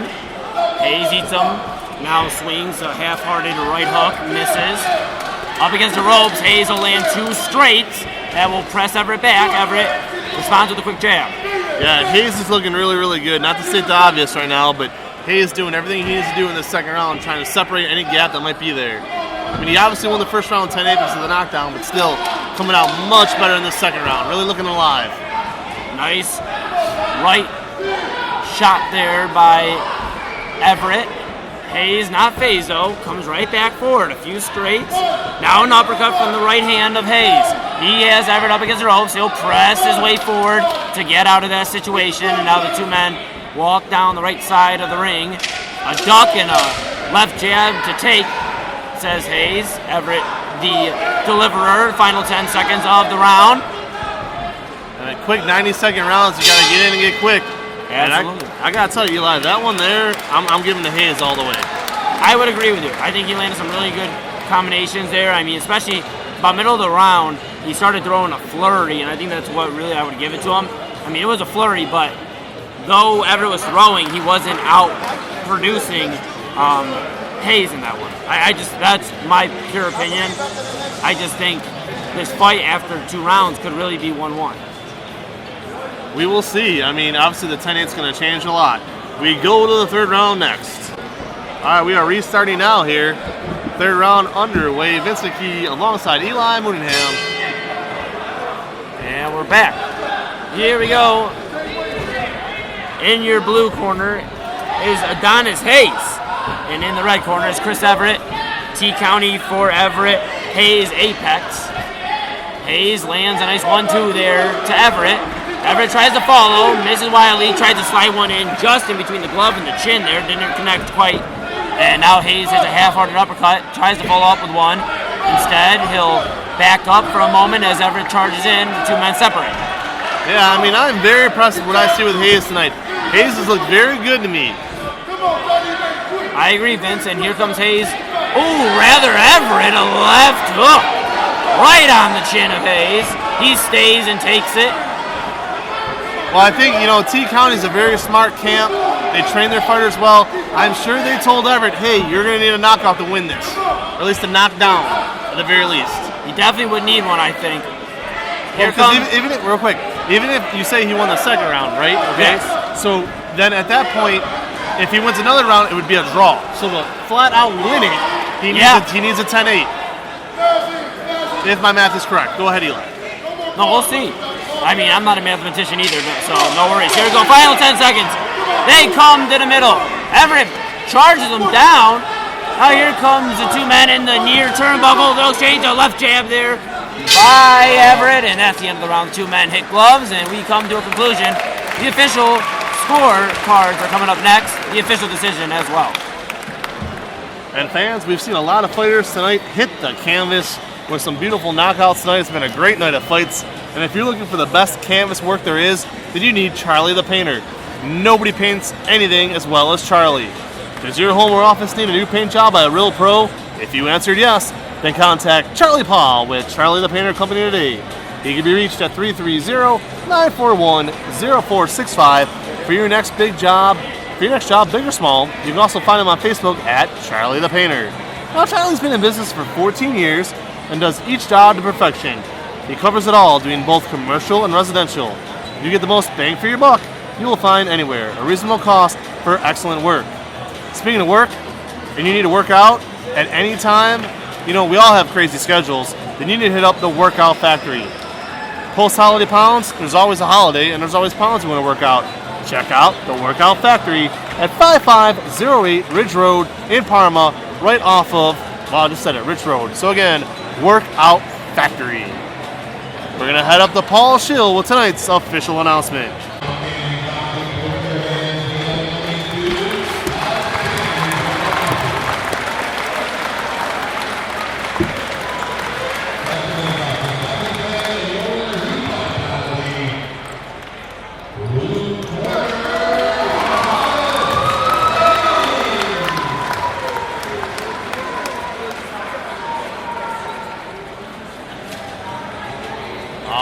So Hayes, tonight's winner. Good fight. Really good fight. No. And as your winner, Adonis Hayes. We're here with the big winner, Adonis Hayes. First of all, congratulations. Thank you. Vince and Eli here. Nice to meet you guys. And nice to meet you. So, kind of give us your impressions of how that fight went in your mind. Could have went either ways. I handed him the second round due to me being tired. Third round, I knew I had to make everything count, even though I was tired. And being tired comes from me missing cardio workouts, just from being sick. But my next fight round, I'm going to be in tip-top shape, I promise that. At the end of that first round, kind of a surprising standing eight there. At that 10-second click, you never know what's going to go on. But you had that quick flurry, talk about that. What went through your mind, 10 seconds? I knew that I was hitting him hard because he came out guns blazing. But when you get in the ring with somebody guns blazing, or in the ring period, you got to check them. You got to earn your respect. So that's what I went in there and did. I think I earned my respect, but I went in there and I checked him for sure. You mentioned being sick. How long were you sick, and how much did you miss time? I missed about 2 weeks of being sick, so 250s, which is a lot of cardio and stretching drills. And yeah, I missed a lot of 2 weeks worth. So I'm just wondering now, obviously a big win tonight, what's next for you? Do you have anything on the docket next, or what are you thinking? Supposed to be doing a fair in August 1st, 2nd, and 3rd, I believe. So I'll be in tip-top shape then. I'm sorry. We were really impressed. I know I was for sure, unbelievably impressed. Really, how you came on that third round, all of it. So, to you, though, what is it going to take? And I know you were sick. You can't do anything about being sick. But what things do you want to work on? Just my cardio, upper body movement, especially because it was times where my head was on the line and I just gave him a punch, which we're not supposed to give nobody nothing, you know what I'm saying? So just focus on upper body movement, moving side to side. So I'm going to focus on and cardio. Absolutely. All right, where can people find you on social media? You can find me at Donnie D on Facebook. On Instagram, SMHC_Donnie0NNIE. I thought at first you were really contemplating your Instagram. You were like, man, I don't know if I want to give it out. That's where all my boxing clips is at, so you guys can watch me fair train enough. and everything. Absolutely. So, Usually that's the last question. I let him always wrap up with social media. I'm going to throw a curveball this time, because I'm dying to know. Your name is Adonis. Mm-hmm. What is your favorite boxing movie? I seen both Creeds. Okay, good. Very good. I like Rocky, though. Yeah. Rocky 2, All right. to be exact. One of my favorites. Yeah. Rocky 4, though. Rocky 4. I wasn't a big fan of Rocky 4. How are you going to celebrate this win? What are you going to have tonight for dinner? Salad. My man, look at this kid. Salad, man. How trained is he? We have a salad tonight too. We're gonna go like slam down Burger King. This guy's talking. I was getting worried. That's probably why I'm holding the mic and he's in there. You know? Adonis, great job tonight, man. Absolutely. Appreciate it, man. Thank you. And we're back. Next fight will be brought to you by Middlefield Nutrition. If you're serious about your eating and you want to be healthy with your eating, tasty treats, whatever you need, and ones that are good for you, Middlefield Nutrition needs to be your first stop every time. With the most delicious shake flavors you will find, this family-run business will take care of your every dietary and taste need. Visit them today and see for yourself why they will have everyone talking. You can't stop in, you must stop in at 14960 South State Avenue in Middlefield. To tell you about our next fight, Eli Mooneyham, a bit of a backstory. Eli, talk to us a little bit about this next fight coming up. Yeah, so we got the 201 plus pound division. It'll be a minute fight, and we have Robert Samrak out of Strong Style versus Steve Roderman from Columbus. Well, fun fact, we're actually sitting behind the Robert Samrak fan section. Sitting in front. We're sitting in front. Did I say back? Yeah, that's all back, right. front, left, right. All good. We're sitting in front of the Samrak cheering section, and it'll be his first fight in the ring at 43 years old. He's trained a year, Vince, to get in the ring, and the guy he's going to dance with is Steve Roderman. So those two guys are going to get going. Minute rounds, 3-1-minute rounds, and you hear them. They're ready for Robert Samrak. They're ready. All right. Definitely a good story here. We are excited to see it.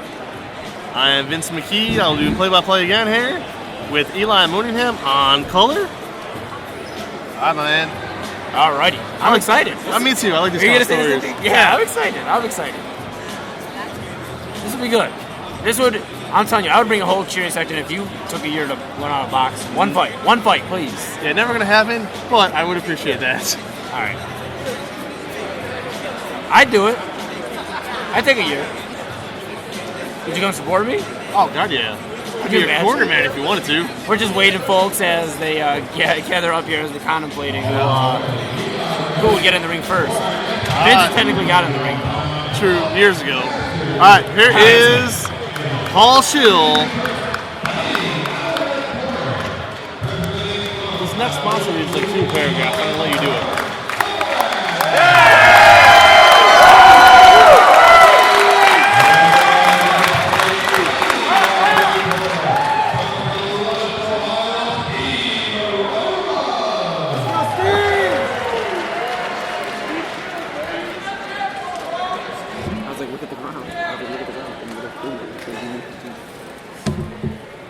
All right, here we go. The backstory is one of great interest, as Eli just walked us through. Robert Samrak out of Strong Style, Steve Roderman out of Columbus. Okay, Roderman coming in at him, charging the body, but a good job here. Stay cool! By Samrak. Get it out! Samrak looking to throw, Get out! looking to get in and out. Really take away Eli. Yeah, right now Samrak, well, first off, he's in the red gloves, and the black gloves is Roderman. And right now, I mean, Samrak looks like he knows what he's doing in there, obviously. I mean, he spent a year training, and you can tell he's taking, lessons and tips from everybody inside of Strong Style. It obviously is the camp of the former UFC heavyweight champion Stipe Miocic. And I'm not saying that Samrak works hand in hand with Miocic, but obviously greatness wears off.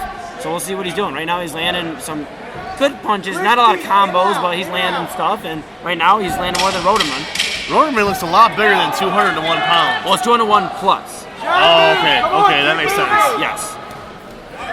As the first round winds down, Steve Roderman charges forward. Bit of a late shot there by Roderman. We go to the second round. And we're back. You're listening to Keon Sports. If you want to be a sponsor, you have a small business that needs advertising, CoachVin14@yahoo.com. All sponsorships come with a 30-second read. Second round underway here. Vince McKee alongside Eli Mooneyham, KeonSports.com. Arms up! We have, again, Robert Samrak versus Steve Roderman. And here's Roderman landing a good shot there. Roderman pressing forward. Stay cool! Jab move! And Steve Roderman looking like he's been in the ring before for sure. But I'll tell you what, Samrak doing very well for his first time out. Yeah, and you hear, it's funny, both families sections are behind us. And right now, He's looking at Roderman, he's stumbling. I think he said my knee. I don't know if he's favoring it or not, but he's charged right through Samrak. And that's the thing, if he lands a few of those punches while he's coming in, they're going to come with some aggression. Yeah. And there's some blood now on Roderman. They're going to go ahead and bring in the doctor to take a quick look, make sure he's okay. Doctor at ringside, getting a lot of work in tonight. We have Samrak above us, catching his breath as the doctor attends to Roderman. Again, you're listening to KeonSports.com. That's KEONSports.com. That's it. And the referee calls it. Due to blood, and a lot of blood coming out. Now that we get a look at it, Roderman is busted wide open. Yeah. And he's gushing. So this is definitely a good call by the referee. And in his debut bout, it is Robert Samrak, your winner by doctor stoppage, about 10 seconds into the second round. Oh, walk us through it, Eli. Yeah, well, Samrak, was doing a good job. I mentioned earlier, he was really doing a good job of staying steady and laying a punch here, a punch there. He wasn't doing a lot of combos, but look, he's been training for a year. You're not going to go in there and expect a guy with 8-10 years of experience. But he was landing and consistently landing, getting out of the way, keeping his hands up. The basic things you expect out of a boxer. And Robert Samrak put it all to work tonight, and then he went in for the finish, and he landed a few nice punches to eventually smother Roderman, and then the doctor said that's it. There really is nothing more to it, but I was really impressed. For a guy that's only trained for a year, that's impressive. Both these guys are impressive. Come on, that's awesome. Yeah, it's all about having enough guts to get in there, doing what you could do, and, sometimes it's more than just a bucket list. It improves your whole life. You might diet better, exercise better. It gives you self-confidence everywhere you need it. So again, congrats to both men. Tonight's winner, Robert Samrak, and now to Paul Schill for the official decision.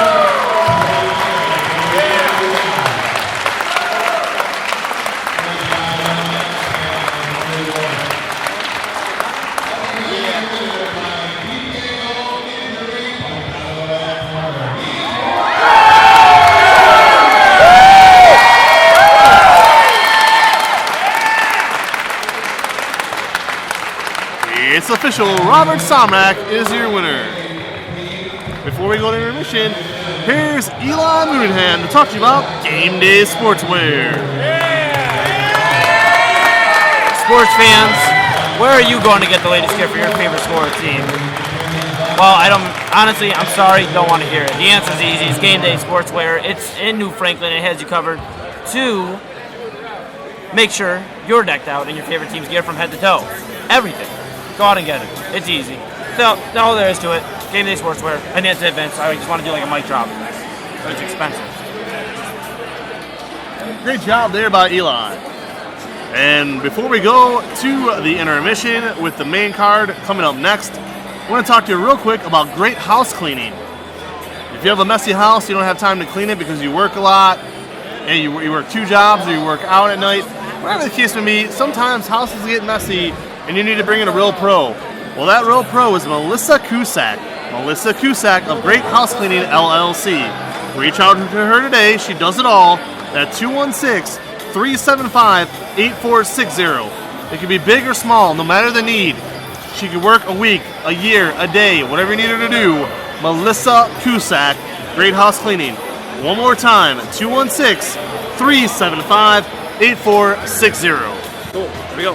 Here we are with the winner of that last fight, an emotional fight, obviously, Robert Samrak. We told your story before you got in there. Kind of cool, sat right by your parents. Obviously, a lot of emotion. First of all, congratulations. Thank you. And how do you feel right now? I feel great. I was first fight and ready to do it again. Okay, so we got the deets, very, very little details. Tell us a little bit more. Why did you decide to step into the ring or get into the process to get in the ring? I've always been a fan of boxing. 2 weeks before my 43rd birthday, I walked into Strong Style Gym for a boxing class, and I fell in love. And I win every day since then. And just a great sport. Love the team, love the gym. A great time doing it. Did you intend to get in the ring, or did you just, when you initially started, was it just to kind of try it out, or did you want to get in the ring? Maybe a little bit of both. I did, but I guess I didn't realize what would be available to me at my age, and didn't realize how much hard work there was involved. But once you start putting that work in, that's all I wanted to do was get in the ring. Well, talk to us a bit about that. about the hard work. What does your day consist of? Talk us through a typical day of training. We do, days I'm there, a lot of times 3 hours, do an hour of technique, some conditioning, sparring 3 days a week, and end the day with a good 3-mile Indian run or something. How is this, and like I said, for some people it's a bucket list thing, but for others it's a change of life. It brings confidence to your life. It brings dietitians, a more of a dietary aspect to it all. At 43 years old, you're in great shape. Yeah. So talk to us about that a little bit. Well, I'll tell you, the weight I'm at right now is the exact same weight I was when I walked to the gym. Well, my pants are all too big. So, it's there's no better workout than I've done. I've played a lot of sports in my life, and this is not only the hardest, but it's the one that's the most fulfilling. You get immediate feedback when you make a mistake, when you're sparring. Yeah. So, you learn quick. I just wanted to ask you, just to touch on the life thing. You got to obviously make sacrifices. I mean, how do you balance it with the home life and just everything else? Hey, I'll tell you what, I got a couple kids and a wife at home, and they've been great supporting me through this. Over the last 6 months, my kids are a little older. They started working, sports. I had that time after work to go out and get a little done, rearrange my work schedule, and if you want anything bad enough, you make it happen. Absolutely. I agree. And one last question, where can we find you on social media? You know what? Funny enough, you can't. I'm not on social media. I figured. No Facebook. Good for you. No nothing. So, I don't know. I gotta look at my kids when I want to. That's why you're in such good shape, because you're not screwing around with that other I stuff. don't spend any time on social media. Are you planning on getting in the ring again? I am. Good. Where can we find you? I think October in Brook Park, and I'm looking for one in September. I talked to some guy here tonight, so Thank you so much. I'd like to get 2 or 3 in this year if I can. Absolutely. I'll see you in October for sure. Awesome. All right, thank you. Thanks, guys. Thank you. This next fight is brought to you by our main man of car salesman himself, James McConville. They call him Jimmy McBone. If you're looking for a new or used car, check out James McConville at Helene Kia North Olmsted on Lorraine Road. James is a trusted member of the auto community for over 20 years and will treat you right no matter your car buying need, as well as Hozier Hockey. Hey hockey fans, let us take this moment to tell you about Hozier Hockey.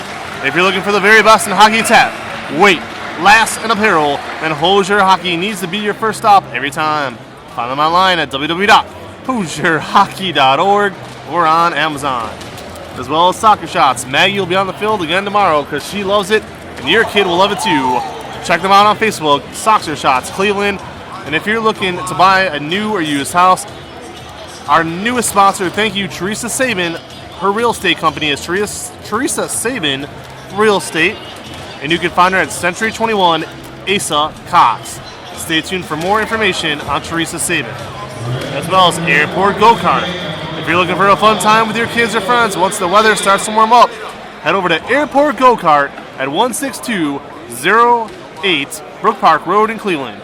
It's fun for everyone involved at a next to nothing price. You hear him tonight, Paul Schill. He is your announcer. He does a great job, good friend of ours, friend of the family, friend of the podcast is Paul Schill. And he runs a phenomenal charter service, Fishing Mission charter service. If you're looking for the very best fishing experience of your life, contact Fishing Mission Charter Service at 216-276-5658. Paul and his staff are looking to give you the best fishing experience of your life, or email him fishingmission@yahoo.com. His 25-foot sport craft is fully loaded with the latest in marine electronics. For your convenience, there's a freshwater sink, marine toilet, live wells, and plenty of storage space. He will provide everything you need for a successful day on the water. And now, your play-by-play announcer for the next fight, Eli Ace Mooningham. Folks, I'm not going to kid you, we've had a good night of fights, but if Vince McKee calls me Ace one more time, we might be thrown down next. Nonetheless, we are here for our next fight in a 165-pound division. 2-minute rounds, 3 2-minute rounds. It's Colin Costanzo out of Strong Style and Brian Miller out of Rev. It'll be Costanzo in the red, Miller in the blue, and we're on the way. A nice body shot there by Costanzo. 2 men exchange shots there. Light jab by Miller. And then a overhand left there by Miller. Catches Costanzo coming in. And now a retaliation of sorts by Costanzo.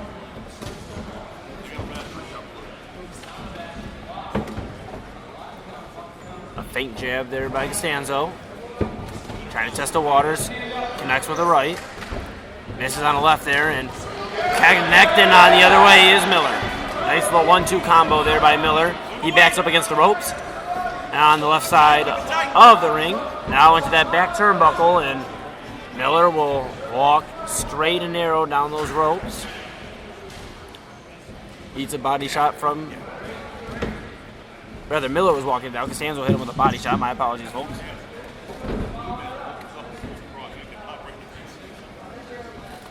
Miller misses on a feint right, a left jab there by Costanzo.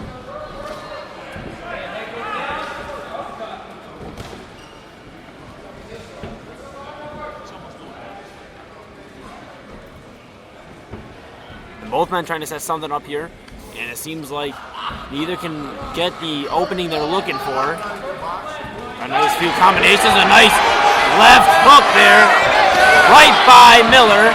He followed it up, and Costanzo's now walking him down. Miller avoids some of the shots by Costanzo. Final 10 seconds of the round. Costanzo eats a few face shots from Miller. Hits one of his own with a right. Another left to follow, and that's the end of the round. Round 1 in the books. Costanzo, Miller heading to round 2. Round 2 here underway. Costanzo and Miller. That being Colin Costanzo from Strong Style, Brian Miller from Revolution.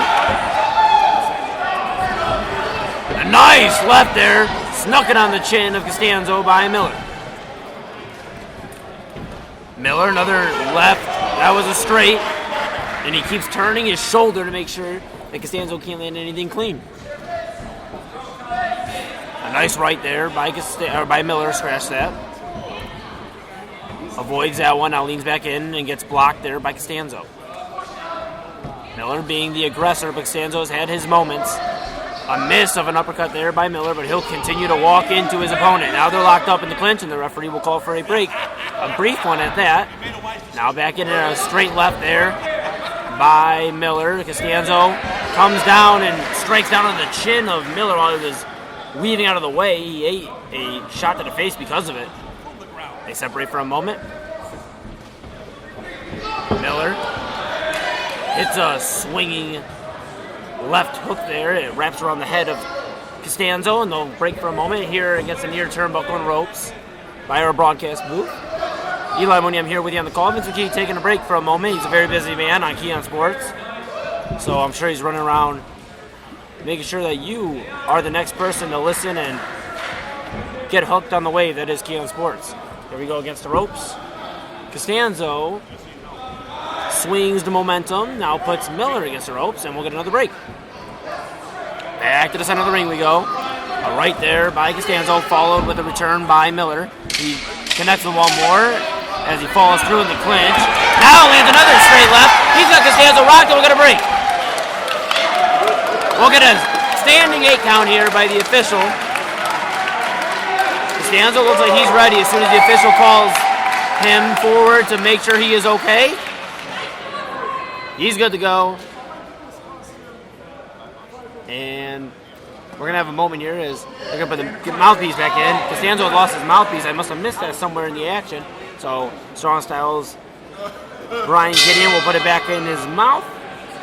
And after the mouthpiece is back in, the round comes to an end. So round 2 in the books. Costanzo, Miller heading to round 3. And we're back for round 3 here. Eli Mooney, I'm with you for Keon Sports. Vince McKee taking a brief pause. We'll be back for the next couple of fights to close out our night's festivities. It is Colin Costanzo out of Strong Style in the red and Brian Miller in the blue out of Revolution. Costanzo in the clinch hits a few mini uppercuts of sorts to Miller. We get a break. Close to the broadcast booth. Miller went for a swing and missed. Got hooked up and breaks away from Costanzo with a push of the face. Now hits him clean right, followed by a left. Few body shots. Goes back to the head, does Miller. Back to the head with a right. Up against the ropes is Costanzo. He's looking on Dream Street. Another left there by Miller. He's backing him down. Back against the ropes, and they'll clinch up. The referee calls for a break. A left uppercut slides on the chin of Costanzo. Another one! And that's going to be the referee coming to grab the attention of Colin Costanzo. He needs to make sure he's okay with another standing 8. He's okay, says the official after the count. And they're going to make sure they touch gloves and make sure everything's good. Miller charged in. That's why they called for a moment. Make sure they touch gloves, everything was good. Costanzo slides by on a right. Another right there. Miller back with a left jab. An overhand right there. And Costanzo eats a few jabs. Now up against this turnbuckle. Miller dodges it. Now comes overhand with the left. With another right. The referee calls it. And that's it. That's the end of the fight. Your winner, Brian Miller. He puts it away in the 3rd round over Colin Costanzo. Here in the 165-pound division. And we'll have the official decision coming up after this. Fight fans, we are back for the official decision of Colin Costanzo, Brian Miller. Miller the winner by referee stoppage. You heard it there first. Paul Schill announces the decision, and you heard it there. Brian Miller out of Revolution is your winner in the 165-pound division. We have 2 more on the docket. Vince McKee is coming back. I think he's bringing me a hot dog or something. I hope so. If he does bring me back a hot dog, I might just let him back on play-by-play. We have the 125-pound division, Brandon Smith and Greg Rice. Strong style Asterbrook matchup. And then we have the main event of the evening, the 165-pound division. It is Nick Duganier out of Old Angle versus Travis Charles out of United. Stick around, a lot more here on Key on Sports. And we're back for the double main event. Vince McKee with Key on Sports. Want to thank everybody again. As you know, Key on Sports has been on the move these last 7 months with the best yet to come. Tonight with me, Eli Moonenham, as we settle in to the shank of the evening. It is now time for the double main event. First up, Brandon Smith out of Strong Style versus Greg Rice. Eli, welcome in. What can you tell us? A lot of emotion tonight. Double main event coming up. How you feeling, bud? Vince, I'm feeling really good. I like that you welcomed me in after I was waiting for a hot dog for like 35 minutes and you came back with nothing in your hand except for a wrapper. I brought you ketchup packets. Yeah, well, Vince told me the hot dog was good. Anyways, It was tasty. I'm feeling good, and it's going to be exciting. We have really 2 different kind of fights. 125 pounds, 90 seconds, as you mentioned. You know, Strong Style, Brandon Smith, Esterbrook, Greg Rice. They're going to be, I mean, we're looking at them right now, Vince. They're getting sized up and taken care of before the fight. They're both, tinier guys. I mean, no disrespect. I mean, they're probably still got more muscle mass than me, but they're tinier guys. And, I mean, they're going to be fleet-footed. They're going to be quick, is I guess what I'm getting at. Like, we saw one at the beginning of the night at 141. Well, this is 125, folks. This is the only 125-pound fight we have on the card, and it's a co-main event. So you tell me what's up. And at the end of the day, after Smith and Rice, we have Nick Duganier and Travis Charles, and that's at 165. And that's going to be a heck of a fight. Nick Duganier is a 6-time champ all over. I mean, he goes everywhere and fights. And Travis Charles is a very game challenger and holds a heavy hand. No doubt about it. And now time for the first round. And we're back. Brandon Smith out of Strong Style. And again, Greg Rice. So we got Rice and Smith. Smith, a good crouch early here, but just got caught with one the second I said that. Yeah, he was training, or he was working out all the boxes in the back. And he was hitting the pads pretty heavy, Vince. I mean, my goodness. So he's wearing the red, and then the blue is Rice. And right now, it's been, at least to this point, it has been Rice for a moment. Smith lands one there, catches Rice good. And oh boy, it's going to be a standing 8. Go ahead, Vince, I'm sorry. All good. Brandon Smith landed a beautiful shot, caught Greg Rice perfectly.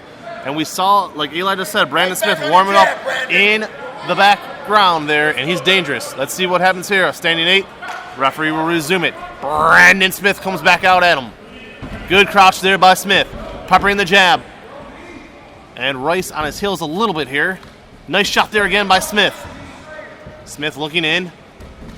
Good job on the defense there, though, to answer him was Rice. Yeah, and I was just so excited earlier, Vince, not to interrupt you, but my goodness, that hook was just so clean, and it seems like Rice is opening himself up every time Smith gets closer, and it's just, God, yeah. He's getting turned inside out. Yeah, this one might not go long. This continues here. Smith is stalking him down, landing every shot he can. Beautiful shot there by Smith. Underhook. Referee will step in. We should have the bell any second here. And there it is. First round, a 10-8 for Brandon Smith. And we're back here, second round of action. It is Brandon Smith versus Greg Rice. Smith peppered Rice with about 4 jabs right out of the gates, Vince. I mean, it seems like Rice has his gloves too far apart and is just opening him up. And then when he goes to actually engage in some offense, it's like Smith is like scaring him off with his aggression. Yep. And he's starting to kind of just panic and put his hands down. And that's the last thing you want to do. Good observation there, absolutely. Brandon Smith very well trained on a strong style. You can see it. Alex Cooper, Brian Gideon did a phenomenal job with Smith. He has good form, good balance, and really seems like good poison control as well. Good shot there by Smith, but in comes Rice. Rice, a game fighter tonight. He's taking a little bit of a beating, but it ain't stopping him, Eli. Rice coming right at him. Yeah, absolutely. But right now it's just showing. I think right now Smith it seems like the more skilled fighter. I mean, just the way he's moving, the way he's swinging. I mean, I don't think I've seen Rice throw more than 10. And I mean, honestly, it's because of how in your face Brandon Smith has been. See, to slow down a little bit here. Not much behind that punch from Rice. Oh, he gets caught with one here. Smith caught him flush, and this might be it. And that's it. This one ends as predicted in the second round. Your winner tonight, Brandon Smith. Up next, the main event of the evening. Welcome in, everyone, to the main event of the evening.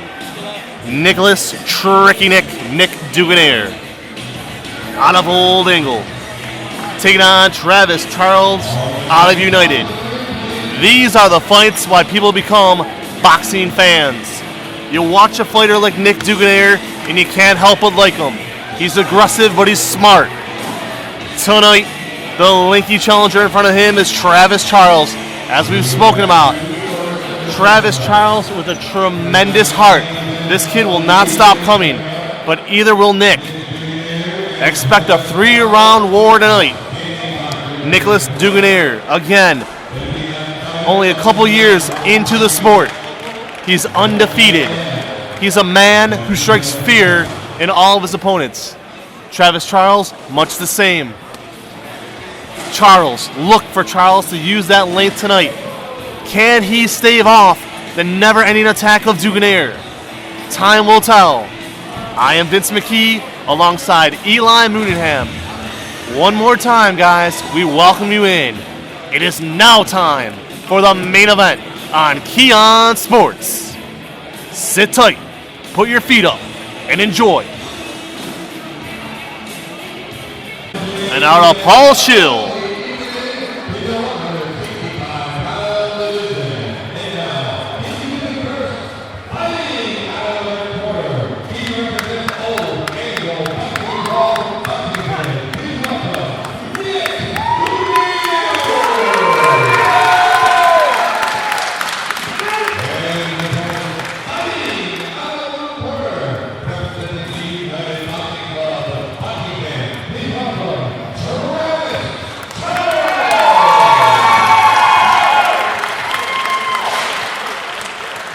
Nick Duganer, black top, black trunks, red gloves. The opponent, Travis Charles, in the gray trunks, gray top, red trim, blue gloves. It's McKee alongside Eli Moonenham, and here we go with the main event about to start any second. The drama is thick. You can cut it with a knife. Out comes Charles. Touch of gloves, no. Nick Duganier likes to have that crouch. Duganier looking to set the pace here. Good jab there by Charles. Good combination to the body by Charles. Duganier now, looking to get it going. Good shot there by Charles. Carrying the action early. Good uppercut there by Nick. Nick loves that crouch. It seems like early that Duganier is testing Charles out. He ate a few on the chin and kind of just wanted to see where that power is and kind of figure out how much he can take before Charles kind of starts becoming a lot. Yeah, very much so. All right, now Duganier looking to go back to work. Charles peppering that jab. Good body shot there by Nick. Another good body shot by Duganier. Duganier needs to put together those combos, though. Nick looking for that range. That's a nice jab there by Charles. Very much was. Pumping in that jab. Another nice jab. Sends Duganer into the ropes. Nick's got to get it going here. He needs to get on his horse. Duganier now. Another good body shot there by Charles. He's scoring points. Charles piling up the points right now. Good shot there by Duganier. There's Nick. Good cross there by Nick. A bit of a hook. Yeah, and honestly, I think the one thing I'm taking away here, Vince, at this point, is Charles is avoiding letting Duganier get on the ropes and bounce off them. Everything's in the middle, so here he comes here. Yep, excellent point, excellent point. Good shot by Duganier. Oh, a big cross there by Charles lands. Duganier's got to get his hands up right now. He's taking some serious shots. Testing the power of Charles. He's ate a couple already. Here comes Duganier. Good body shot there by Duganier. Yeah, they're going to break him here for a moment, Vince. And Duganier now takes another shot. Charles peppering that jab. Travis Charles looking good tonight with that jab, but he catches another hook like Nick. Here comes Nick. A dangerous first round either way. One of these guys, man, they have power. Nick's got to keep those hands up. Wild shot there lands. Charles with the jab, misses wildly there though. Nick stalking forward, catches another one. Nick usually bounces off those ropes with a lot more energy though.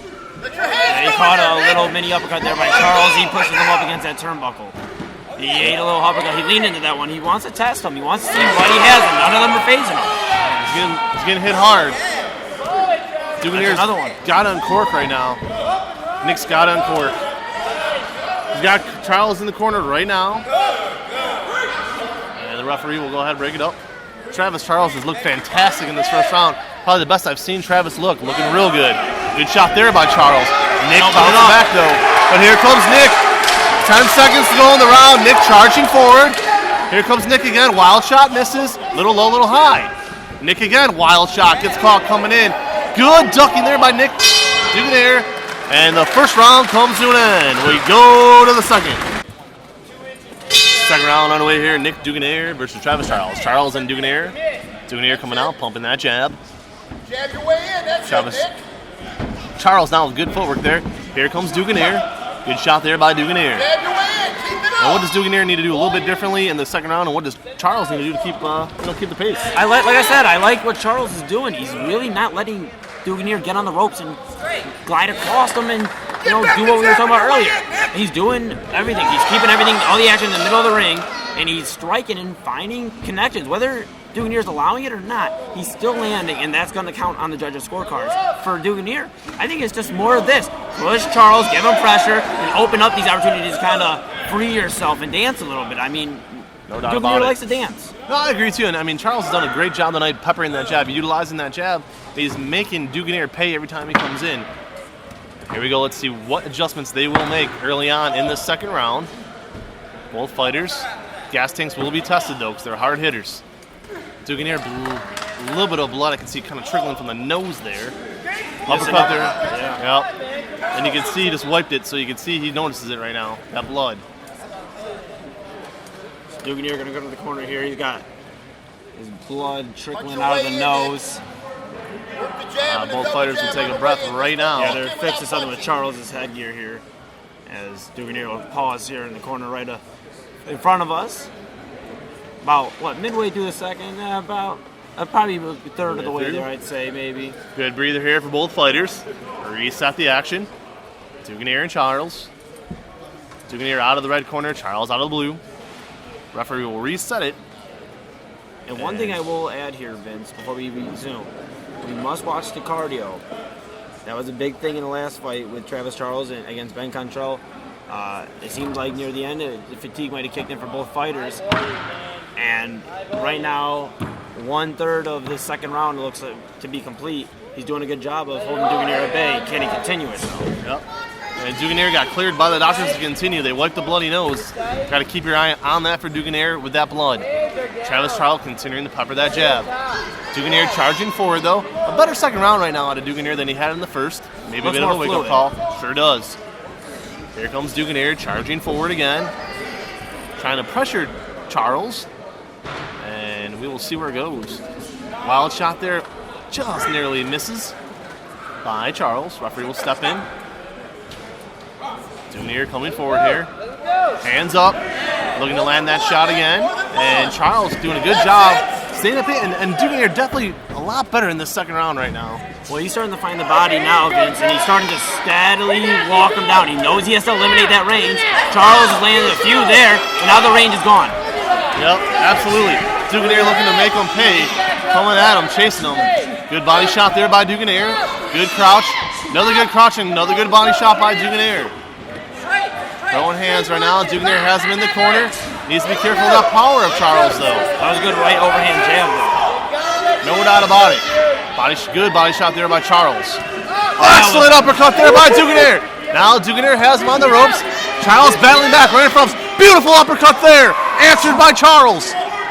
Hooked there by Duganier. Good combination by Charles. These guys are going toe-to-toe right now. Both fighters look very good at this point. Duganier coming in at him. Here comes Nick Duganier. Duganier, wild swing there. Last again is Duganier. Duganier in front of us. A shot to the head. Great defense by Charles. And Duganier pressing forward. Charles makes him pay again. Hell of a second round. We go to the third. We're all set for the third round here. Nick Duganier versus Travis Charles. Here comes Duganier. They touch gloves to start. Duganier and Charles. 1 round each on our unofficial scorecard. As me and Eli both agreed, round 1 to Travis Charles, round 2 to Nick Duganier. Would you agree with that? I agree. 1-1. I think this round determines it. Travis Charles tonight, though, I have to say, looks the best I've ever seen him. He's moving very fluid. He's peppering those jabs perfectly. And he's still here in the third round. He's all the way here. His cardio has not disappeared. Yep, he's definitely improved with that. All right, wild shot there by Duganier. Good dip. Good dip there by both fighters. Dipped out of the way perfectly. All right, Duganier now again advancing, but Charles keeping him at bay with that jab. There's Charles again. Duganier found home there that time, though. And here's Duganier, swing and a miss. Charles swing and a miss. That one might have caught him a little bit, though. Good shot there by Duganier, side of the head of Charles. Yeah, Duganier caught him on the swing around. Missed with the right when he came back the other way, while Charles had ducked and leaned that side to get out of the way. So it was a nice swing around there by Duganier. Now he's got him walking down against the ropes. But Charles just continues to live in the middle of the ring, and he's okay if he lives there. Duganier looking to find a home for that uppercut, though. Nice shot there. It landed perfectly. Right on the button for Duganier. Doesn't seem to have the Nora firepower that he has, but he's hanging in there tough. Duganier now, again. There's Charles bending over, and now he's on his horse. And now is when you do question that gas tank, Eli, because this is Travis Charles in the third round. We've seen him do this before. It's the worst time to have it happen. Nick Duganier is putting on the green light. He is swinging. There's an uppercut, Vince. I don't think he's going to stop. Nope. Here comes Duganier. Now putting on the pressure. If he can drop him here, he can steal the win. We will see. Duganier coming at him. Got caught there, though. Got caught. Charles just looks great tonight. Nice shot there by Duganier. Both these guys proving why they are in the main event. Duganier looking to pepper that jab. Got caught with one, though. Beautiful shot by Charles. Another beautiful shot by Charles. Duganier needing to answer, Eli. Yeah, and honestly, Vince, Duganier is just claiming this round right now. Charles just ran away from him twice to try to evade and get out of the way, but he's just taking care of him. His corner calling for him to get into his corner, because right now all he's hearing is Duganier is everywhere. Body shots by Duganier perfectly. Good shot there to the body by Duganier. Referee gonna break it apart. Catch that breath. And Duganier finding a home for those shots to the ribs. That's what he needs to do. Cut that air supply. That was a nice left followed by an uppercut, but Nick just keeps eating it. Good shot there to the body by Duganier. He needs to keep working as the corner says it. Good shot there again. Good job defensively by Charles. Here comes Duganier, but he gets caught with one. Beautiful shot by Charles. Nick Duganier now. To the head goes Duganier. 10 seconds to go. Duganier shot. Ribs. They tie up. Referee let him go. Another shot there. Hell of a main event. This one goes to the judges. An excellent job out of both fighters tonight. Nick Duganier, Travis Charles. Both men have a lot to be proud about. This one goes to the judges. Eli, how did you have it scored? I have it 2-1 Duganier. He lost the first and claimed the final 2 rounds. The second could be a toss-up. Charles was still landing shots. But by the third, he was getting away from Duganier because he was just pouring it on. This is the closest fight Duganier's had since Brody Stanford, and we will see what the judges have to say.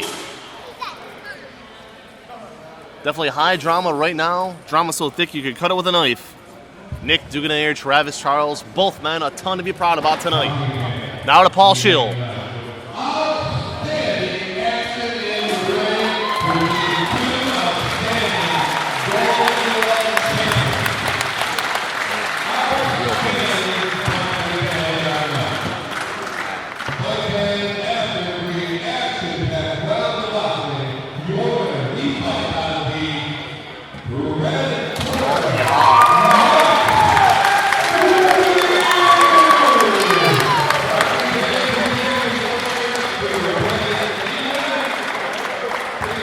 A tremendous job tonight out of both fighters. I can't say it enough.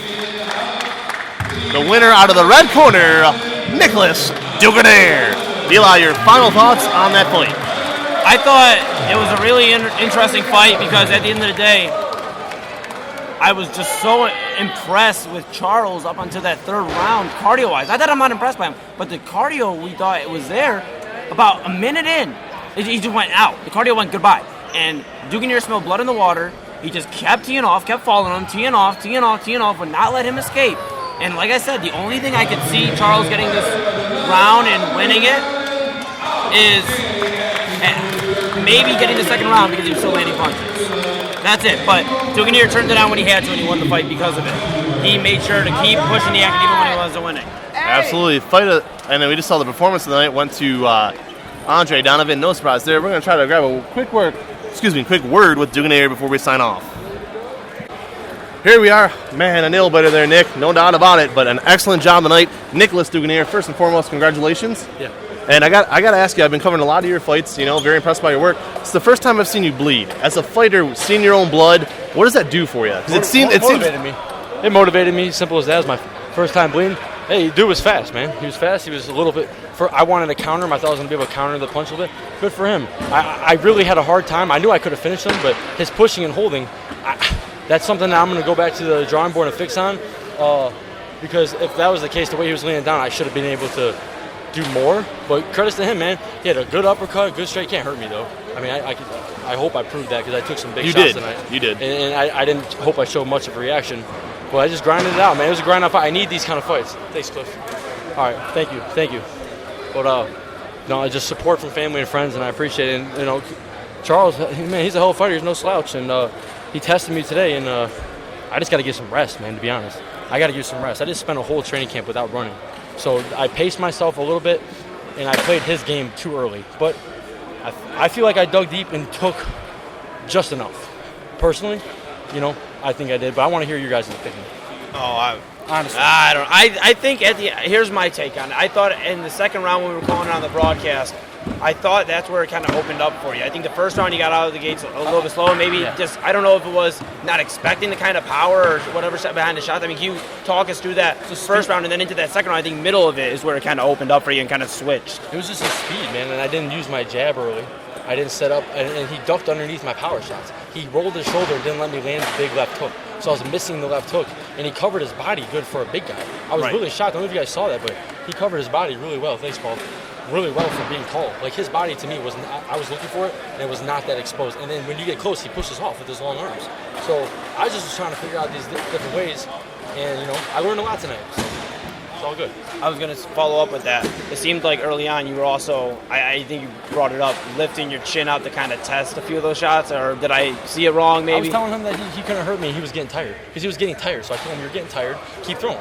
That's all. I wanted to tire him out, and they're going to see, even in the first round, which I thought he was winning the whole time, I finished out the last 20, 30 seconds with pinning him on the ropes. And I did that in the second round, and I did it in the third round where I finished and I hurt him a couple times. He didn't hurt me. He might have landed some good shots, but he didn't hurt me at all. And I'll admit to it if he did. Nick, I got to say, watching your fights as I have, studying you, like I've been studying you, in my mind, every fighter, not just you, but every fighter has a fight where it's a game changer. It's a momentum kind of boost. It's what I like to call almost getting over that hump. From now, you've walked through everybody until tonight, with the exception of Brody. You've walked through just about everybody. So tonight, how much confidence will you take out of this for the first time since Brody truly being tested? I take a lot out of this fight because I think I am going to jump far ahead because with no running, slight fracture in my hand, and my calves where they tighten up in the early in the camp, and I have an Achilles problem. To beat a fighter like that, which was a close fight, and he did test me.